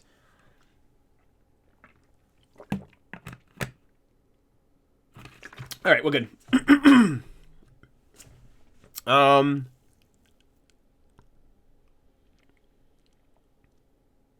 Okay, so, Yang talks about her mother's semblance that she learned from Crow, stating that she can bond to any person she wants. And by doing so, it allows her to create a portal directly to them. She has one for Tai, one for Yang, and one for Crow. So basically, one for her immediate family members, like definitive family, like her daughter, her former significant other, you know, who helped create said daughter, and her twin brother, which is understandable. Those are bonds that, you know, I wouldn't bat an eye at either. The question is, what are the intricacies of said bonds? Are those like what tethers your semblance to those individuals? Is it an emotional connection? Is it a family connection? Is it I'm gonna use a pun here. I'm gonna say, is it a love connection? You know what I mean? Like, what connection is it that allows you to bond to people? Because Yang then says, I want you to make a portal to my sister. So it's like I don't think Raven really affiliates or even knows RWBY besides the fact that she exists and that's Summer's kid and Ty's kid. Because she wasn't really phased when she was like, holy shit, RWBY. You know, she didn't really have a reaction like, who's RWBY or anything like that. So I assume she knows who that is. And she mentions, she says, well, you know, she was like, just make a portal to my sister and I'll be on my way. Which implies that maybe she can do that. And maybe it doesn't have to be like like an actual like strong emotional bond. Like, it's not a bond like you would assume a bond is. It's just like, almost like, okay, maybe you think about the person or whatever, and then boom, there you go. You can create the portal. But I'm not entirely sure. That's one aspect of it. No, I know she said take a portal, make a portal to my sister and Crow. But I guess she implies that if it's to Crow, it's also to RWBY. So I can understand if that was the case then. I'm trying to think of the words, but I'm pretty sure the first time she says it, she just says make a portal to my sister. But I think the implication there is that Crow is with her sister, so thus if you go to Crow, you will find RWBY. So yeah, I'm willing to say that it's implied that it was for Crow. So the question there then is like, A, is there a limit? And B, who else does she have a portal to? Because the only ones that we know of is she has a portal to Crow, she has a portal to Tai, and she has a portal to Yang, We saw her use the portal to Yang in like, obviously that's how she saved her when she reached Neo. But then where did the portal come from? The portal that went to like when she left the train, she activated a portal, and when she finished talking to Crow in Volume 4, she also made a portal. So those two portals were tethered to somebody other than Crow and other than Tai and other than Yang, which I'm wondering if those portals are tied to Vernal, simply because A, it would bring her back to her bandit camp, most likely, and B, it would allow her to be able to keep tabs on an important person to her, which is like her ace in the hole, her trump card, the Spring Maiden. So I think that that those two portals, after she saved Yang and after she's finished talking to her brother, she created those portals to go back to her bandit camp, and it just led her back to Vernal as a result. Which then leads me to believe too, like, okay, well then, is it just like, is it a connection over time? Is this something that you have, is it like an imprint? Like you have to be like, okay, I want to use my semblance on you. Is it? So one of the things I compared it to was talking about anime. Someone in the chat, they were like, I love how this is a RWBY chat, and he's talking about Hunter x Hunter and Full Metal Alchemist. I'm going to bring Naruto into this now, right? So in Naruto, and I really don't care about spoiling for Naruto because I feel like everybody and their mother's already seen it. And if you haven't, this isn't really a spoiler thing. It's just a little tidbit of information on a character. So Minato has the Flying Rajin technique, which is a technique that you put a contract seal on somebody. That seal stays on them forever, like forever. And at any point in time, you can instantly teleport to that seal or that person. And that's what I'm thinking of. I'm thinking that that's the correlation that I'm making for this semblance, is that like her portals allow her to automatically travel through a portal to someone that she has created a bond with through her semblance, similar to how Minato can create a contract seal to someone and instantly teleport to them. Yeah, the Flying Thunder God Jutsu, basically. And it's the fastest jutsu in the world, or I think it's like the fastest technique in the world. He's considered to be the fastest shinobi in existence until Naruto surpassed him for obvious reasons. You know, he wants to be the best Hokage. He's got to surpass his dad at some point. So I do think, I'm wondering if it's similar to something like that, where, like I said, she either binds herself, like there's like, I don't know if it's a contract or if it's like an agreement or if it's a consent. Like, can she just bound herself to somebody that she doesn't know? Does she have to actually have a relationship with them? So, for example, at one point was she bound to all of the members of Team Stark, right? Because Ty was on the team, Crow was on the team, Summer was on the team, and I wouldn't be surprised. Like a really good moment, especially in validating or confirming Summer's death, if we do get a flashback from Team Stark, is if in fact Raven bounded to Summer, Ty, and Crow, and they found out, you know, Summer isn't around, or she's gone, or whatever, or she died, and Raven attempts to create a portal to her, and she can't because Summer's dead. I think that would be incredibly, like, impactful, and kind of be like another aspect of you know, of just the overall dynamic of coming to terms and realizing that Summer is actually dead, if that was the case. So, you know, I'm wondering if that's a thing too. Like, does the person? I'm hoping the person has to be alive in order for you to use it. So,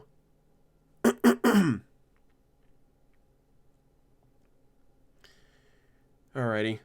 Dragonheart, you are heading out for the night. Thank you so much for sticking around.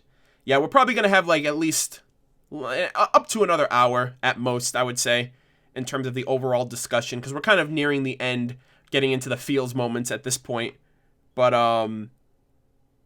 yeah, I feel like the Team Stark flashback, I feel like it needs to happen.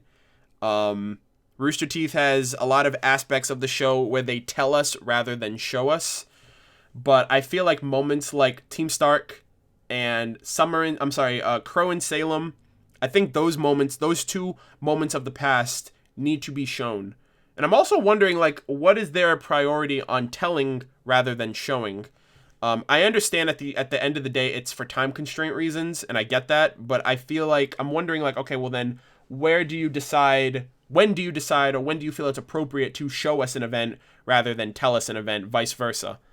So, I don't want a Team Stark spin-off series. I would love, like, 2 episodes dedicated to Team Stark. Similar to Legend of Korra, where they dedicated 2 episodes to giving us Avatar 1's backstory, the first Avatar, which were, like, 2 of the best episodes in the entirety of Legend of Korra. So, I would even argue those are probably the best episodes in Legend of Korra. So yeah, I really do feel like we need something along those lines. But anyways, she decides to kind of utilize, getting using Raven to make her trip a lot shorter, to save her time instead of searching all over the place for where her sister could potentially be. And then she mentions Ozpin. She was like, if your sister's with Crow, she's already a lost cause, and Ozpin is not the man you think he is. And this leads me, and I mentioned it in my reaction because it came into my head. And this was something that I also talked to with a friend of mine, Jackson, who has an extensive theory on Reddit about this that he did a couple years before this was even confirmed. If things continue to go where they're going.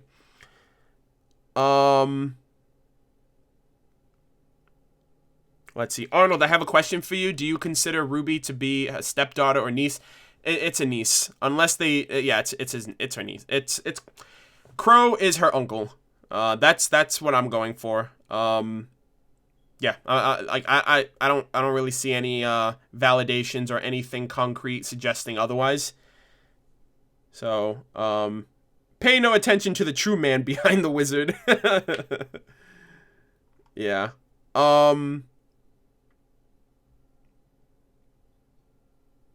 But anyways, yeah, so she starts talking about Ozpin, and I mentioned this too. Yeah, the title is honorary. It's her honorary uncle, because technically they're not related. But anyways, and that's why I think family is a very different, a lot of people in the show have a very different perception of family, and even people in real life. Some people consider family to be only people that you're related to by blood. Other people, myself included, consider people to be family for people that you've known people that you've lived with, that you've grown up with your entire life, whether they're blood or not. And then there are people like Raven who consider people to be family of people who they just, have in their community, or, people that they just live with. I guess that would kind of flow in the same regard to an extent. So yeah, different aspects of family. And I don't think any of those are really concrete in validating or deconstructing the theory that Crow could be RWBY's dad, which I'm not even going to get into it because I do feel like, I don't know. I don't really find that theory really holds up, other than it's just initial popularity. But she ends up mentioning Ozpin, and she mentions how Ozpin isn't the man he says he is. And I've always wondered that too, and a lot of people have as well, because, from the get-go, Ozpin has always seemed very mysterious, very enigmatic, very shady, especially as of late. And, made more mistakes than any man, woman, and child. He's the headmaster of the damn school. We don't know anything about him until Volume 5. He has a lot of enemies, right? Salem has it out for him. Cinder has it out for him. It just seems like there's a lot of people that just have it out for him as a whole. And, you have this entire organization of people, Salem's faction, who are actually, planning this whole thing against Ozpin. For what reason? It's hard to believe that Ozpin's just the good guy trying to do good and the villains are getting in his way. And I kind of think to myself, I'm like, well, what have you done? Who have you screwed over? Who have you thrown under the bus? Who have you betrayed? Who have you lied to? And what ends have you gone to make to continue on this goal, continue on this path that you're going on? And it's very vague, and I don't think we've gotten the whole story from him. I'm still not convinced of okay, the gods just happened to give you this power because you couldn't stop Salem in the past, or is that all you're willing to tell the students, right? This was another theory, a theory that Eruption Fang did. Ozpin is based off of Ozpinhead, which is basically the Wizard of Oz from the actual fairy tale or the movie or whatever source material you want to refer to. And Ozpinhead, his biggest characteristic was that he was a liar. He lied because he lied for the benefit of people. He lied to make people happy. He lied to keep people to keep people happy and to keep things going smoothly. So he was inherently a liar. And Ozpin, I assume, shares that quality as well. I feel like he is a liar. I feel like he hides a lot of things and keeps a lot of things from people. And I even feel like Crow doesn't know to an extent. But Crow's willing to die on that hill for him. Crow is willing to go through the fire of hell, you know, to go through the flames with Ozpin no matter what. And Salem doesn't trust him and doesn't think that it's wise to do so. And there is a song in RWBY that I think correlates to Raven, which is Sacrifice. Sacrifice was the song that played in the Volume 2 credits. It was the last song that we heard before we got Raven officially revealed. Her name was in the credits, and we actually saw her revealed in the post-credit scene. Granted, I think that's retconned at this point, but it still happened nonetheless at that time. And I think Sacrifice is the perspective of Raven speaking out to Ozpin that she will not be his sacrifice. She will not be his pawn. She will not basically go forth for whatever plan he has for the sake of it being a plan that he feels is justifiable, and she doesn't agree with it. You know, that could be one of the many reasons why she decided to just leave everything. She left her team, she left the school, she left her responsibilities, and she was like, I'm not getting caught up in any of that shit. And so one of the lines that stood out to me from Sacrifice is, what if all the plans you made were not worth the price they paid? Even with the lives you stole, still no closer to your goal. And that seems very ominous, especially when you consider even with the lives you stole, because we know that Ozpin has been living and dying and reincarnating into the souls of others. And it seems as though at the end of it all, he says that he combines with them. He says that they are still a part of him, but I feel like he is hostile takeover. It's like eventually the original host is not going to know his identity from Ozpin's, and essentially Ozpin will win. And that is what the reference to even with the lives you stole.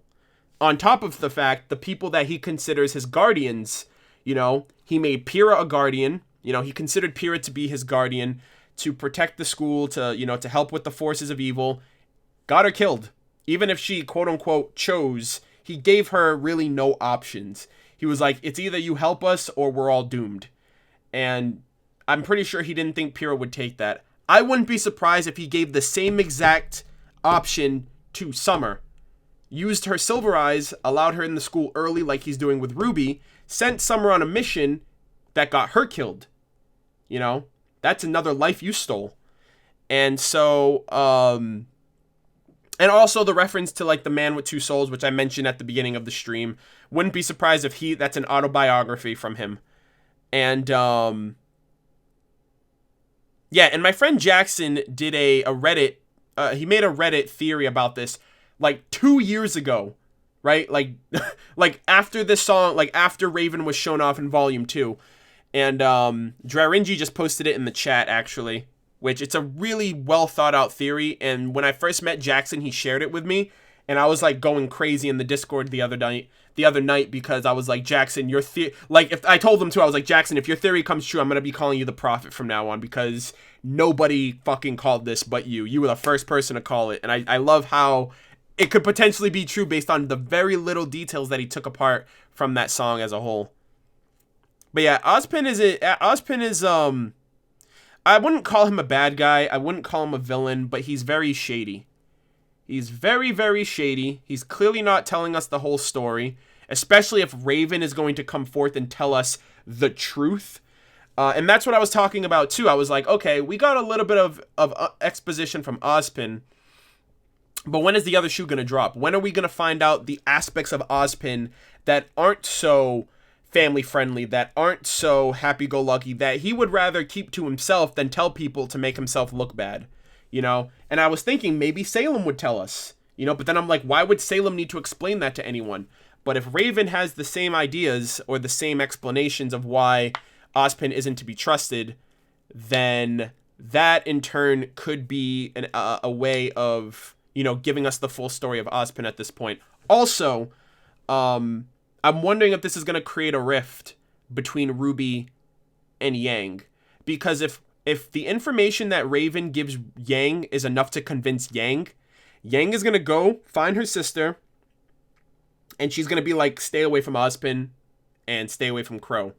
And RWBY being a very idealistic individual, having a strong sense of right, and justice and right, a strong sense of right and wrong, and wanting to help and wanting to, be like the heroes in the books and help people and protect people that couldn't protect themselves and save the world from darkness and all that kind of stuff. I can see that being something that she's like, no, I have to do this. And Yang being like, no, you don't know the full story. And I don't know where Ozpin's gonna, where Ozpin is going to really... I'm wondering how Ozpin will defend himself, depending on how severe this truth is that Yang's gonna get, that we're gonna find out about, hopefully next week or within the next couple of episodes. But it's kind of crazy too. I would be so devastated if Ozpin is truly the main antagonist for this show. If everything that this man's been doing has been a ploy, and if in reality Salem's forces and the Grim and, darkness and all of this other stuff was really the ultimate, the only way to combat him, because, they're the good and he's the evil, but the script has been flipped. I don't think I've ever seen that done before in a show, honestly. Especially in this regard. I don't really know how I'd feel, but I mean, it'd be crazy, but I'd feel so betrayed. I'd feel so betrayed to know that that we and the characters in the show trusted trusted Ozpin for so long. But I don't know if I completely am willing to just jump in and believe that. I don't know. It's definitely in the back of my head, and it's definitely something that could happen, especially if Ozpin is as shady as they come, or if it's as severe as what Raven's making it out. To the point where Raven's like, I don't trust Crow, I don't trust Ozpin, and my brother's a fool for trusting him. So it would have to be some heavy shit to, oh my god, just imagine, oh my god, I just thought of this too. Just imagine if Raven confirms that Ozpin is the reason that Summer Rose got killed. And imagine Yang, RWBY's older sister, the person that had to take the motherly approach to RWBY growing up, finds that information out and realizes that her uncle has been working with somebody who is the direct result of Summer being dead, RWBY without being a mom, Yang having to step up at a very early age, right? And imagine if RWBY found that out.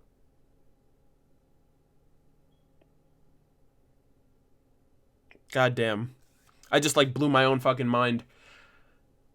Wow. At the end of the day, if that is true, RWBY would be face to face with someone who she looked up to, wanted to go to his school, allowed her access to his school 2 years early, looked out for her, confided information with her and all that other stuff, and is helping her train, teaching her how to become a stronger warrior, and then it's like, oh shit, you're the reason why my mom's dead. Oh jeez. At that point, it would be like,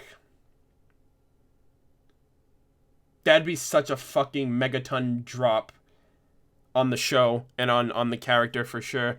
Especially since we don't really know RWBY's internal conflict or struggle, or really understanding how she copes or how she's dealt with her mother's death since she was little up until now.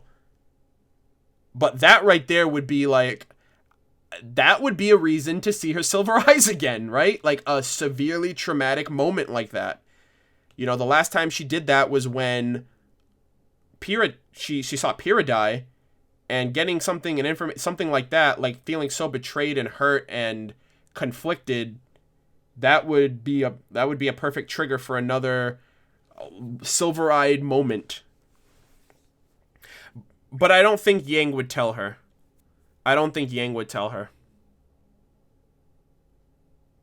Just because it would destroy her. That would ultimately destroy RWBY. So, and it's clear that the show is not above going down dark roads if volume 3 is any indication. So, so yeah, that's kind of crazy. I just blew my mind with that. So I liked this scene right here. I think this is one of Barbara's best deliveries with Yang, when she was like, I said, take me to Crow, damn it. And the guy was like, that's enough. You watch your mouth in front of our leader. And she's like, make me. But I really like, this was like a very high intense moment. And I love the callback too, when Raven was like, well, aren't you stubborn? And she's like, I get it from my mom, because that's what Ty said last volume. He was like, you definitely have your mother's stubbornness. So I like that. I thought that callback was really neat. And I thought like shit was about to go down. I was like, are you really about to like throw up a set in your mother's bandit camp right now? And like really getting pissed off. And I love how her eyes turned red. Her eyes are brighter red than her mother's, which is clear of a semblance, versus natural eye color, which that's what Raven's eye color is. And that guy got bodied. And then we got the reveal. Frieza brain confirmed, am I right? Yeah. This was so crazy of like, she's like, Yang? Weiss? And I'm just like, geez, that must be such an awkward reunion. Like, what are the chances that they would both realize that they'd see each other in this bandit camp? And I thought like Weiss would have like broken out of there sooner, because I thought shit was getting crazy with Yang and the bandits and her mother and stuff like that. I was like, shit, she's gonna need some help. She's and I mentioned the reaction too. I realized like she's losing it. Like, she's getting angry. She's not keeping her cool, and something's gonna rebound as a result. And then boom, they saw each other.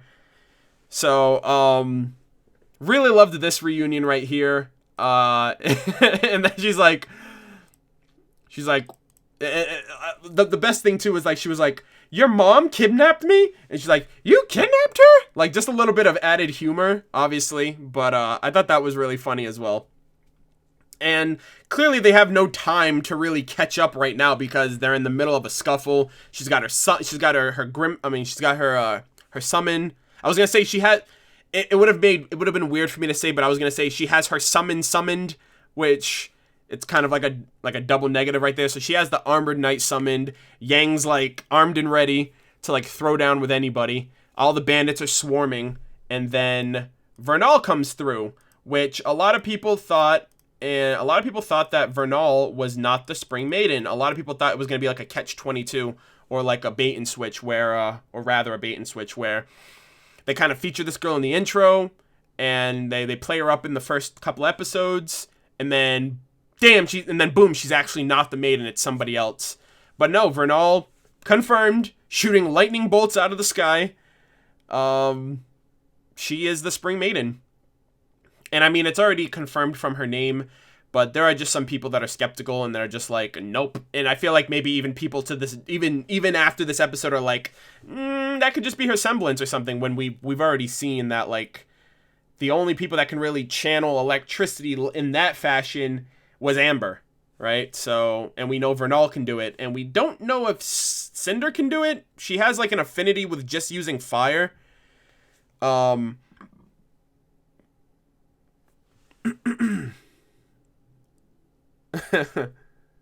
Yeah, it's like, and Cinder has like a weird affinity with just using fire, but it's like, I'm wondering if she's trained over time, if she can use like ice and thunder and wind. Lightning and wind and all that kind of stuff, because Amber was very, very, very versatile with using the Maiden's power herself. And she was the inexperienced one, right? So she was the youngest and the most inexperienced of the bunch. She's clearly had over a decade to hone in and harness her maiden powers, especially being in a bandit camp.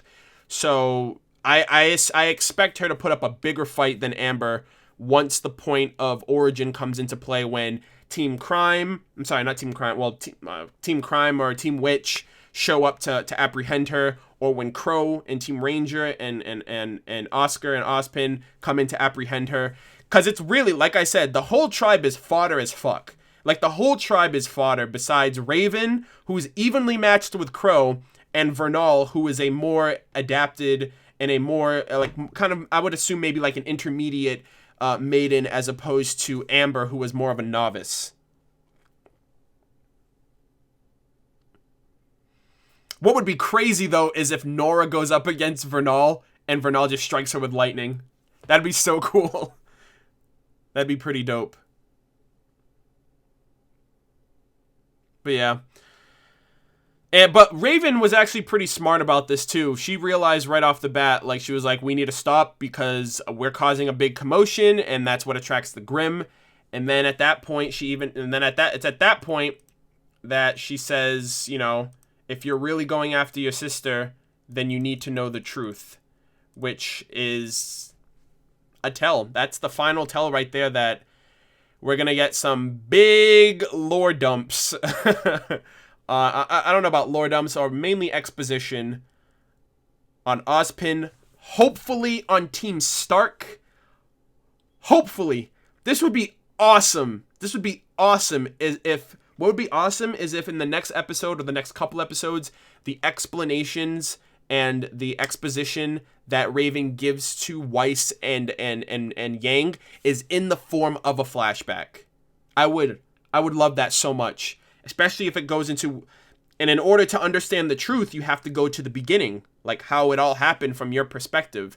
I really hope Rooster Teeth doesn't like squander that and just tell us rather than show us, because I feel like that's like a big criticism to the show, is like there's a lot of telling. I feel very disconnected from a lot of moments that happen because I'm not given it visually. I'm given it through dialogue, or through, you know, through just someone talking about it. And I feel like a big flashback moment like that really needs visual aid to drive the point home and to reinforce, and, you know, to have a more lasting, it's more impactful. The impact is way more drastic, or way more satisfying, especially to the viewer, than anything else. And we're getting 2 more episodes, so I feel like there is going to be aspects of the show where they're going to go above and beyond for their moments. But I really hope we get some visual aid to whatever she's going to tell us about the past.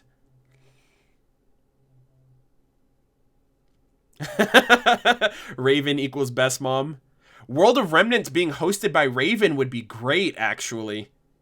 I'd really like that. I'd really appreciate that. A World of Remnant on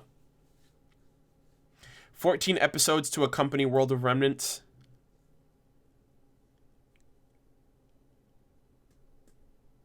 Yeah, see, exposition by itself is pretty boring and dissatisfying. Exposition with presentation is a good combo.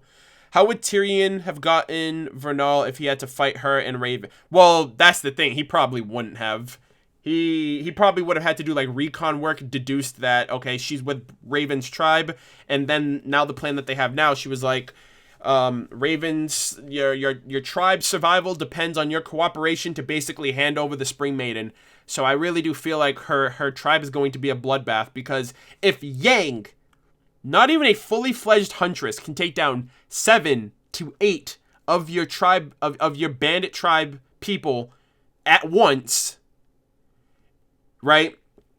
How are you, a Spring Maiden, and your entire fodder bandit tribe going to handle Tyrion, who is going to have a new mechanized tail, and he is a faunus, and he has poison. Arthur Watts, which we really don't know what he's all about.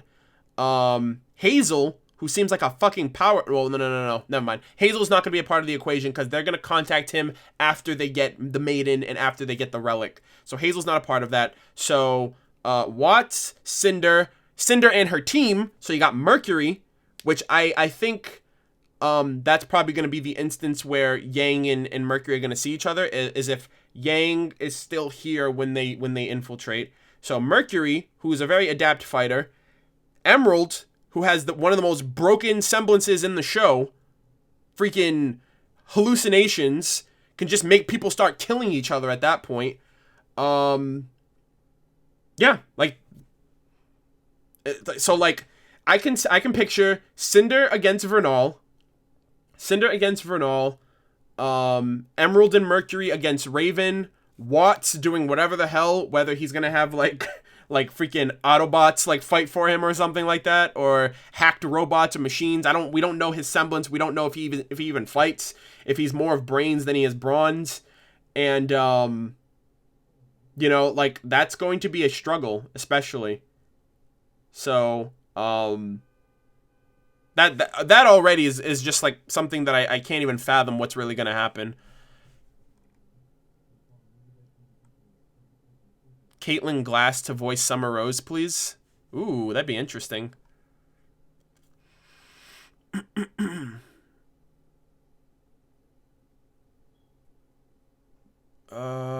Reading the chat really quick.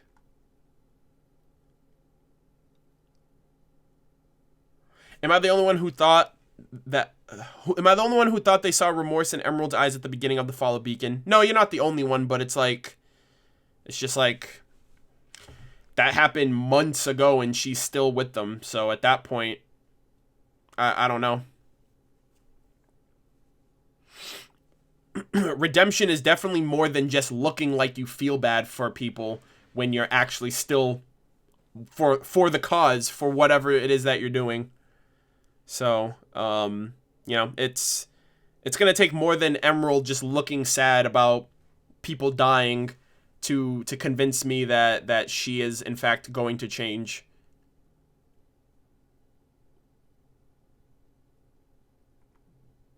And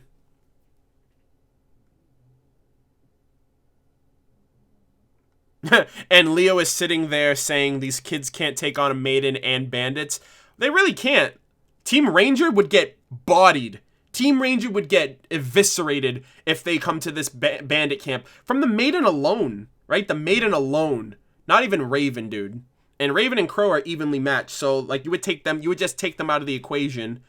Oscar has no fighting prowess right now. He's learning. I don't really know. I really don't know. It's going to be very, very difficult to see that. To have seen Team Ranger come here for the Spring Maiden and think that they were going to get out here alive. Granted, Crow is recruiting a bunch of huntsmen at the moment. Vernal would body all of them. But yeah. And of course... of course, they had to play home. You want to get someone teary-eyed? Play home in the background of a very emotional scene like this. Yang and Weiss, half of Team RWBY, finally making a reunion moment. The feels.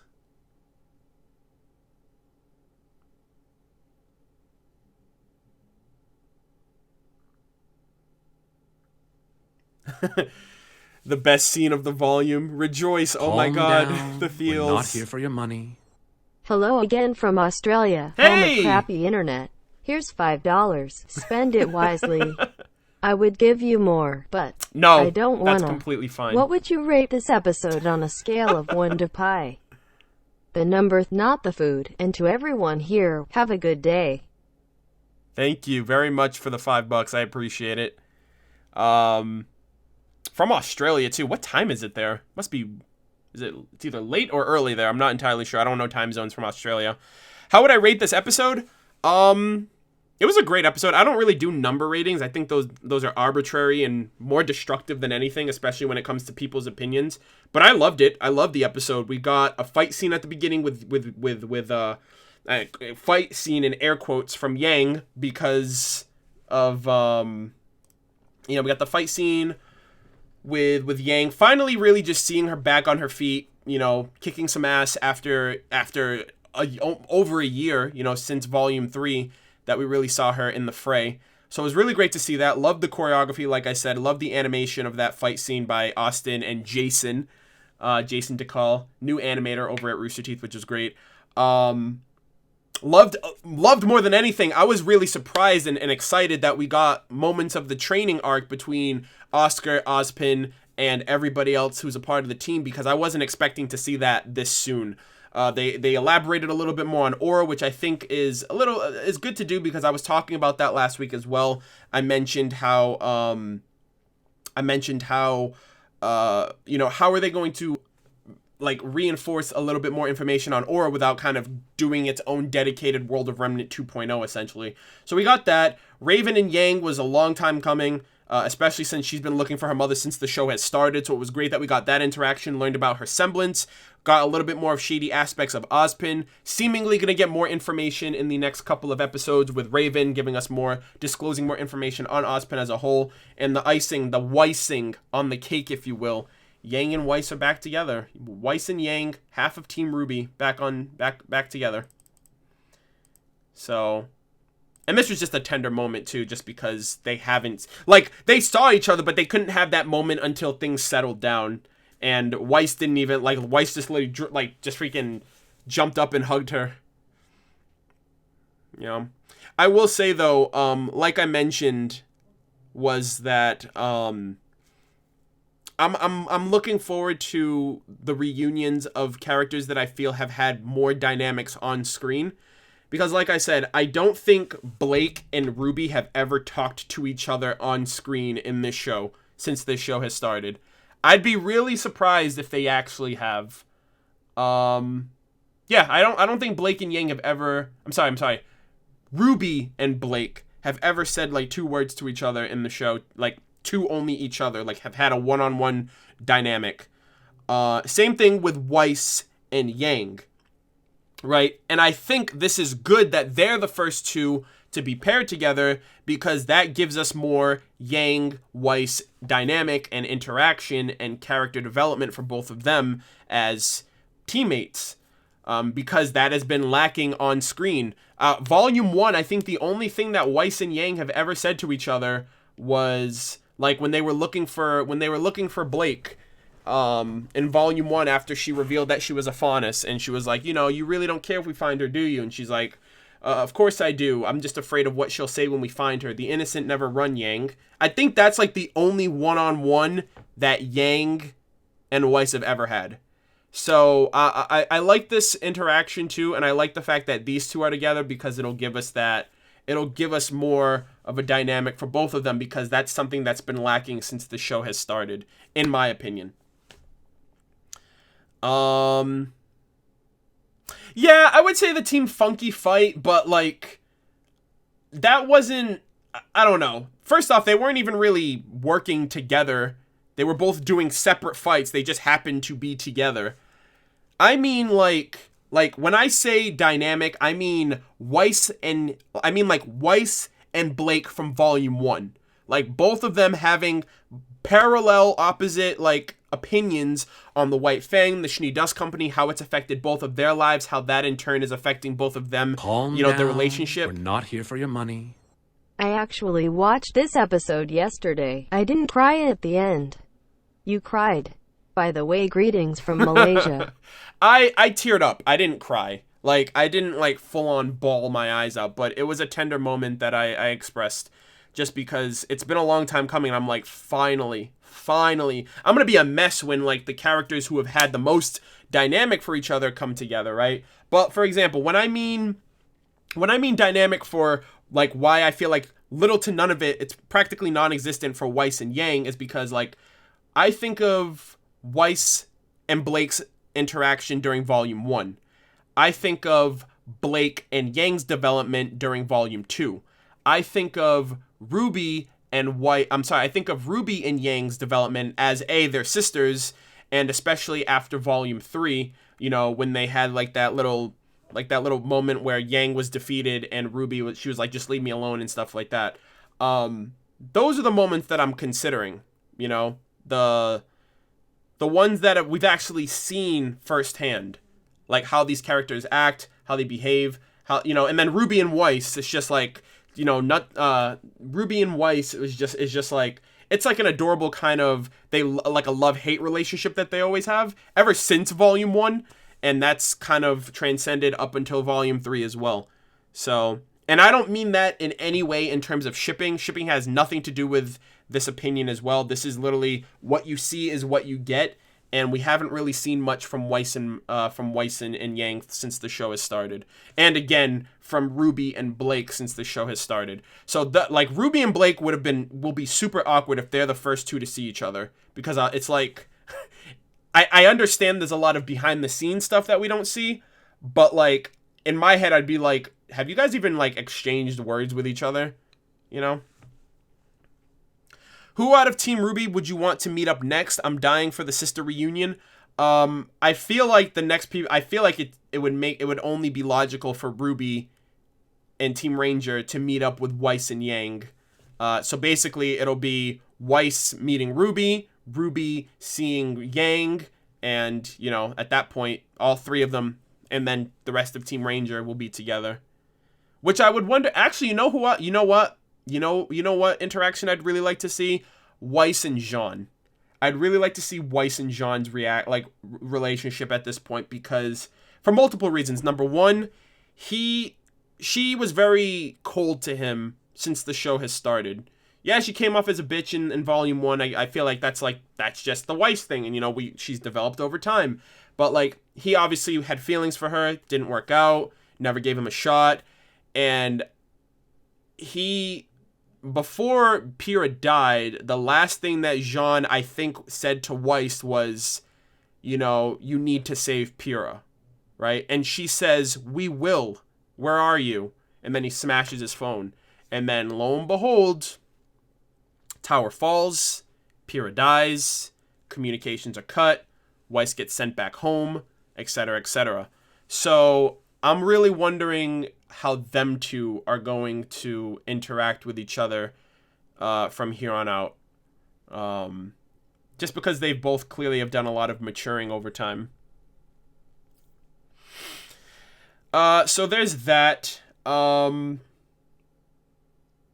than that, I wouldn't really say much else, because we haven't really seen that much interaction with Team Ranger and Team Ranger and, you know, Weiss and Yang, but Weiss and Jaune, and then obviously RWBY with her sister and her teammate. That'd be great to see too. But yeah,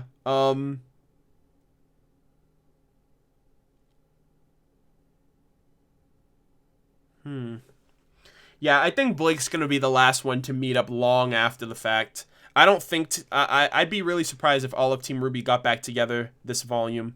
I wouldn't mind seeing it at like the last episode, or maybe even the second to last episode. But I feel like Menagerie is still going to be a main focal point for Blake for some time before she jumps to Haven. And she's a month behind, so we don't know where she is present time. We don't know where she is relative to Team Ranger, Weiss, and Yang, with everything else that's going on simultaneously. So it's kind of hard to tell right now. Let's see. But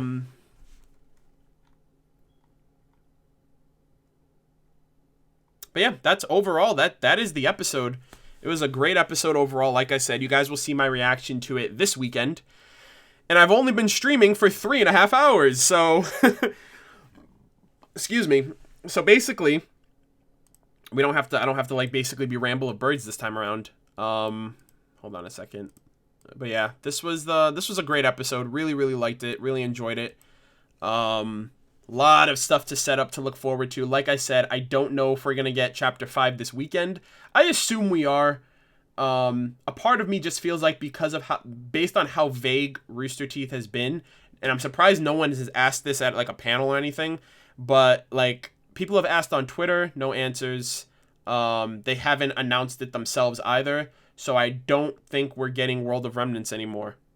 A part of me wants World of Remnants now, because now that I'm doing like reviews that are really editing heavy, I could use the extra time to focus on getting those videos out in a timely manner, especially since I want to actually go through with that bird theory that I told you guys about. But yeah, but now if there's no World of Remnant, we're gonna get Chapter 5 this weekend, which I would assumed this week is Chapter 5. Made it to the end. Well, the last screenshot. Better late than never, I guess. Yeah, the scene was great. I love the last scene. It was a really tender moment. Let's see. It was already in RWBY Rewind. They gave us a preview, which is focused on Blake, I guess. Oh, okay. Oh, there's your confirmation. So I guess, all right, well, to an extent, we're going to be going back to Menagerie. Oh, man, that's oh, well, I guess at that point, it kind of confirms that we're not getting World of Remnants, which means I got to be pulling up overtime at this point. I'm gonna end the stream in a bit, chat with you guys a little bit in the comment section, finish up the rest of the discussion overall. Any questions you guys have, if I didn't answer anything during the stream, you guys have my full attention at this point. For those of you who are willing to head out for bed, for school, for work in the morning, by all means do so. Appreciate you guys joining me again this week for the discussion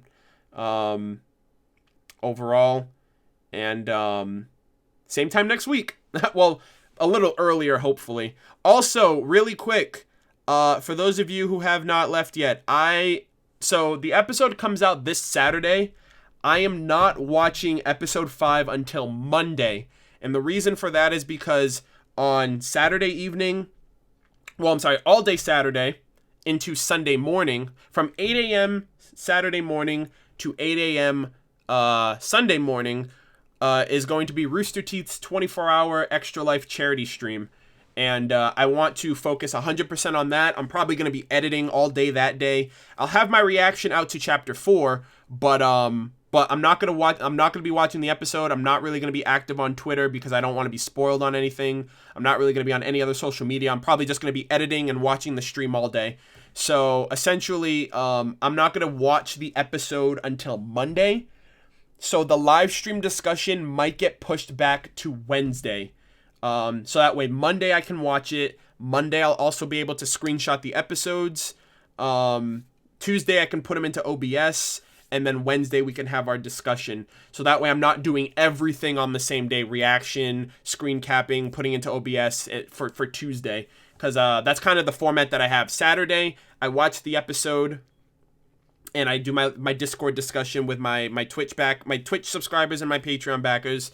Sunday, I clip the episodes. Monday, I put them into OBS. And I don't stream on Mondays because the Rooster Teeth podcast. And then on Tuesdays is when we have the discussion. So if episode 5 does come out on this weekend, the live stream discussion will be pushed from Tuesday at 6 p.m. Eastern time to Wednesday at 6:30 Eastern time. So just wanted to let you guys who are here right now know that for next weekend. Yeah, the Extra Life charity stream. Well, yeah, I mean, we finished the stream. I've been streaming for 3.5 hours. We kind of got through the entire discussion in 3.5 hours. Hey, Arnold, Jeff just got back to me. He's not answering the question who the song Sacrifice is about, so I guess we can only speculate. Well, I mean, he shouldn't. If it is a part of the song, he couldn't tell us because that would violate NDA as well. So, I mean, I'm not surprised in that regard. So, I mean, I don't really mind it either. That's the whole point of theorizing and speculating. Yeah, only 3.5 hours. Feels bad, man. I'm surprised, honestly, because I feel like this was very condensed. We got everything that we wanted, or everything that I wanted to address out there.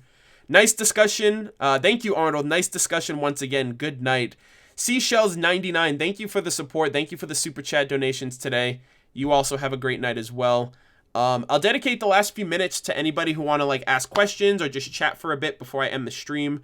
I am after this I am going to start my script writing for my script for this episode as well as episode 3 from my TLDR review. So I'm going to be up for a few more hours tonight. And I'm going to put that together tomorrow. I'm going to record it all. I might also, if not tomorrow, then Thursday, I'll probably start the bird theory review. I don't know how it's going to be necessarily because I've never done a theory video before. And, you have people like Jake One Man Band and Eruption Fang. I feel like Eruption Fang's theories are the best formatted. His theory reviews, his script is so well written. His presentation is really well. The visuals that he has to complement what he's talking about is great, and I feel like he's at the apex. His theories are like the apex theories on YouTube, and so I've never done theories before, and I just struggle a lot with structuring them and trying to get my points across without rambling and without giving information that's irrelevant or anything like that. Because I've never done one before. I don't excel at theories. I come up with them, but I don't express them because I don't know how. So. What was the saddest moment in RWBY for you? Probably Pyrrha dying. Yeah.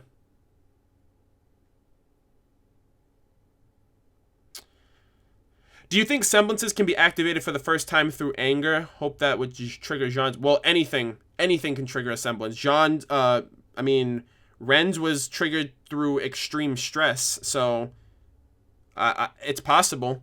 It's not guaranteed. Who do you think will end up at the bandit camp? I think anybody at this point. Everyone's on their way there, right? Cinder and her team, Watts, Team Rangers training, and then they're going to head there with a bunch of huntsmen. So I think everyone's going to be there at some point. Thank you for the stream. White Rose Cookies, you are very welcome.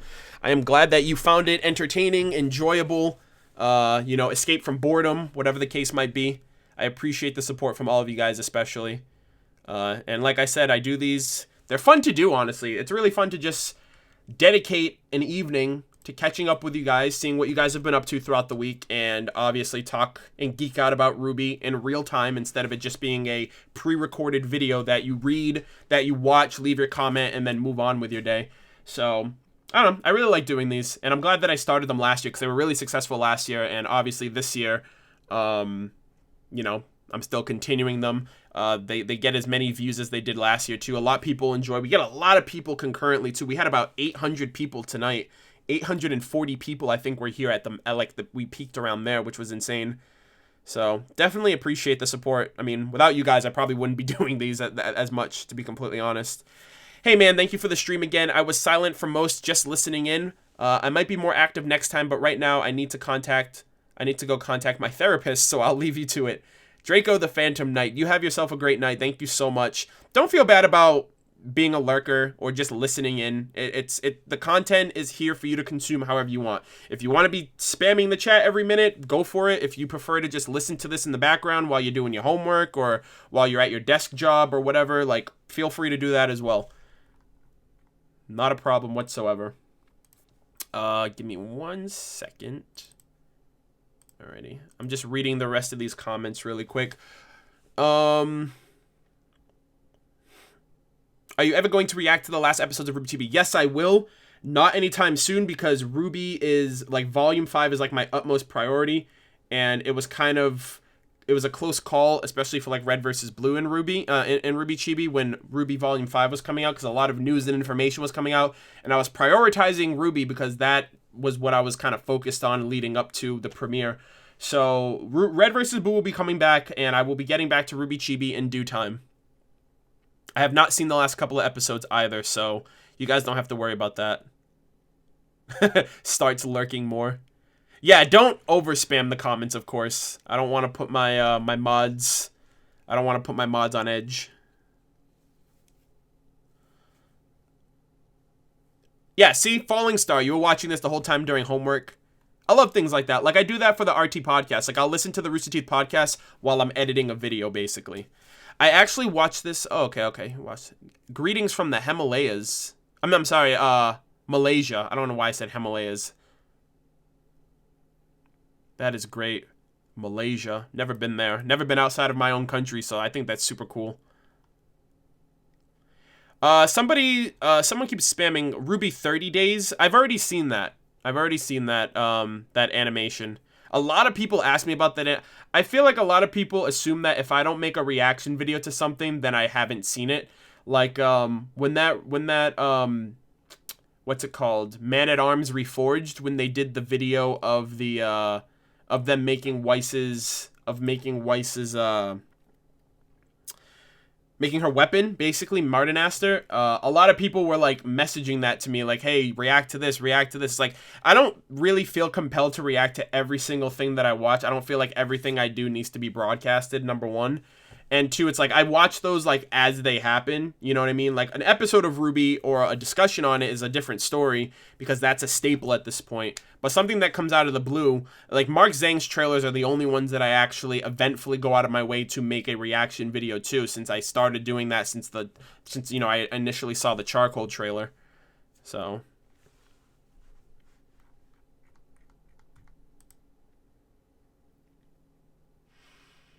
do you ship anyone in RWBY? Not necessarily. I appreciate the ships, but for me, it's I really don't mind who ends up with who by the end. Obviously, if it makes sense, it makes sense.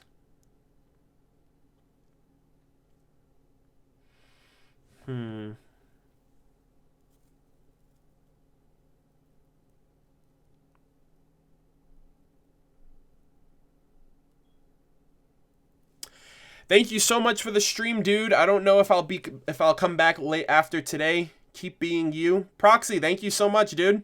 Like, after today, like, future streams? You don't know if you'll be able to attend them?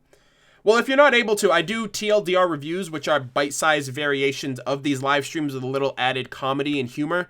So if you're not able to watch these, that content is specifically for people who don't have the hours to spend watching this, whether it be live or once it's on the channel after the fact. So there's always going to be something here for you.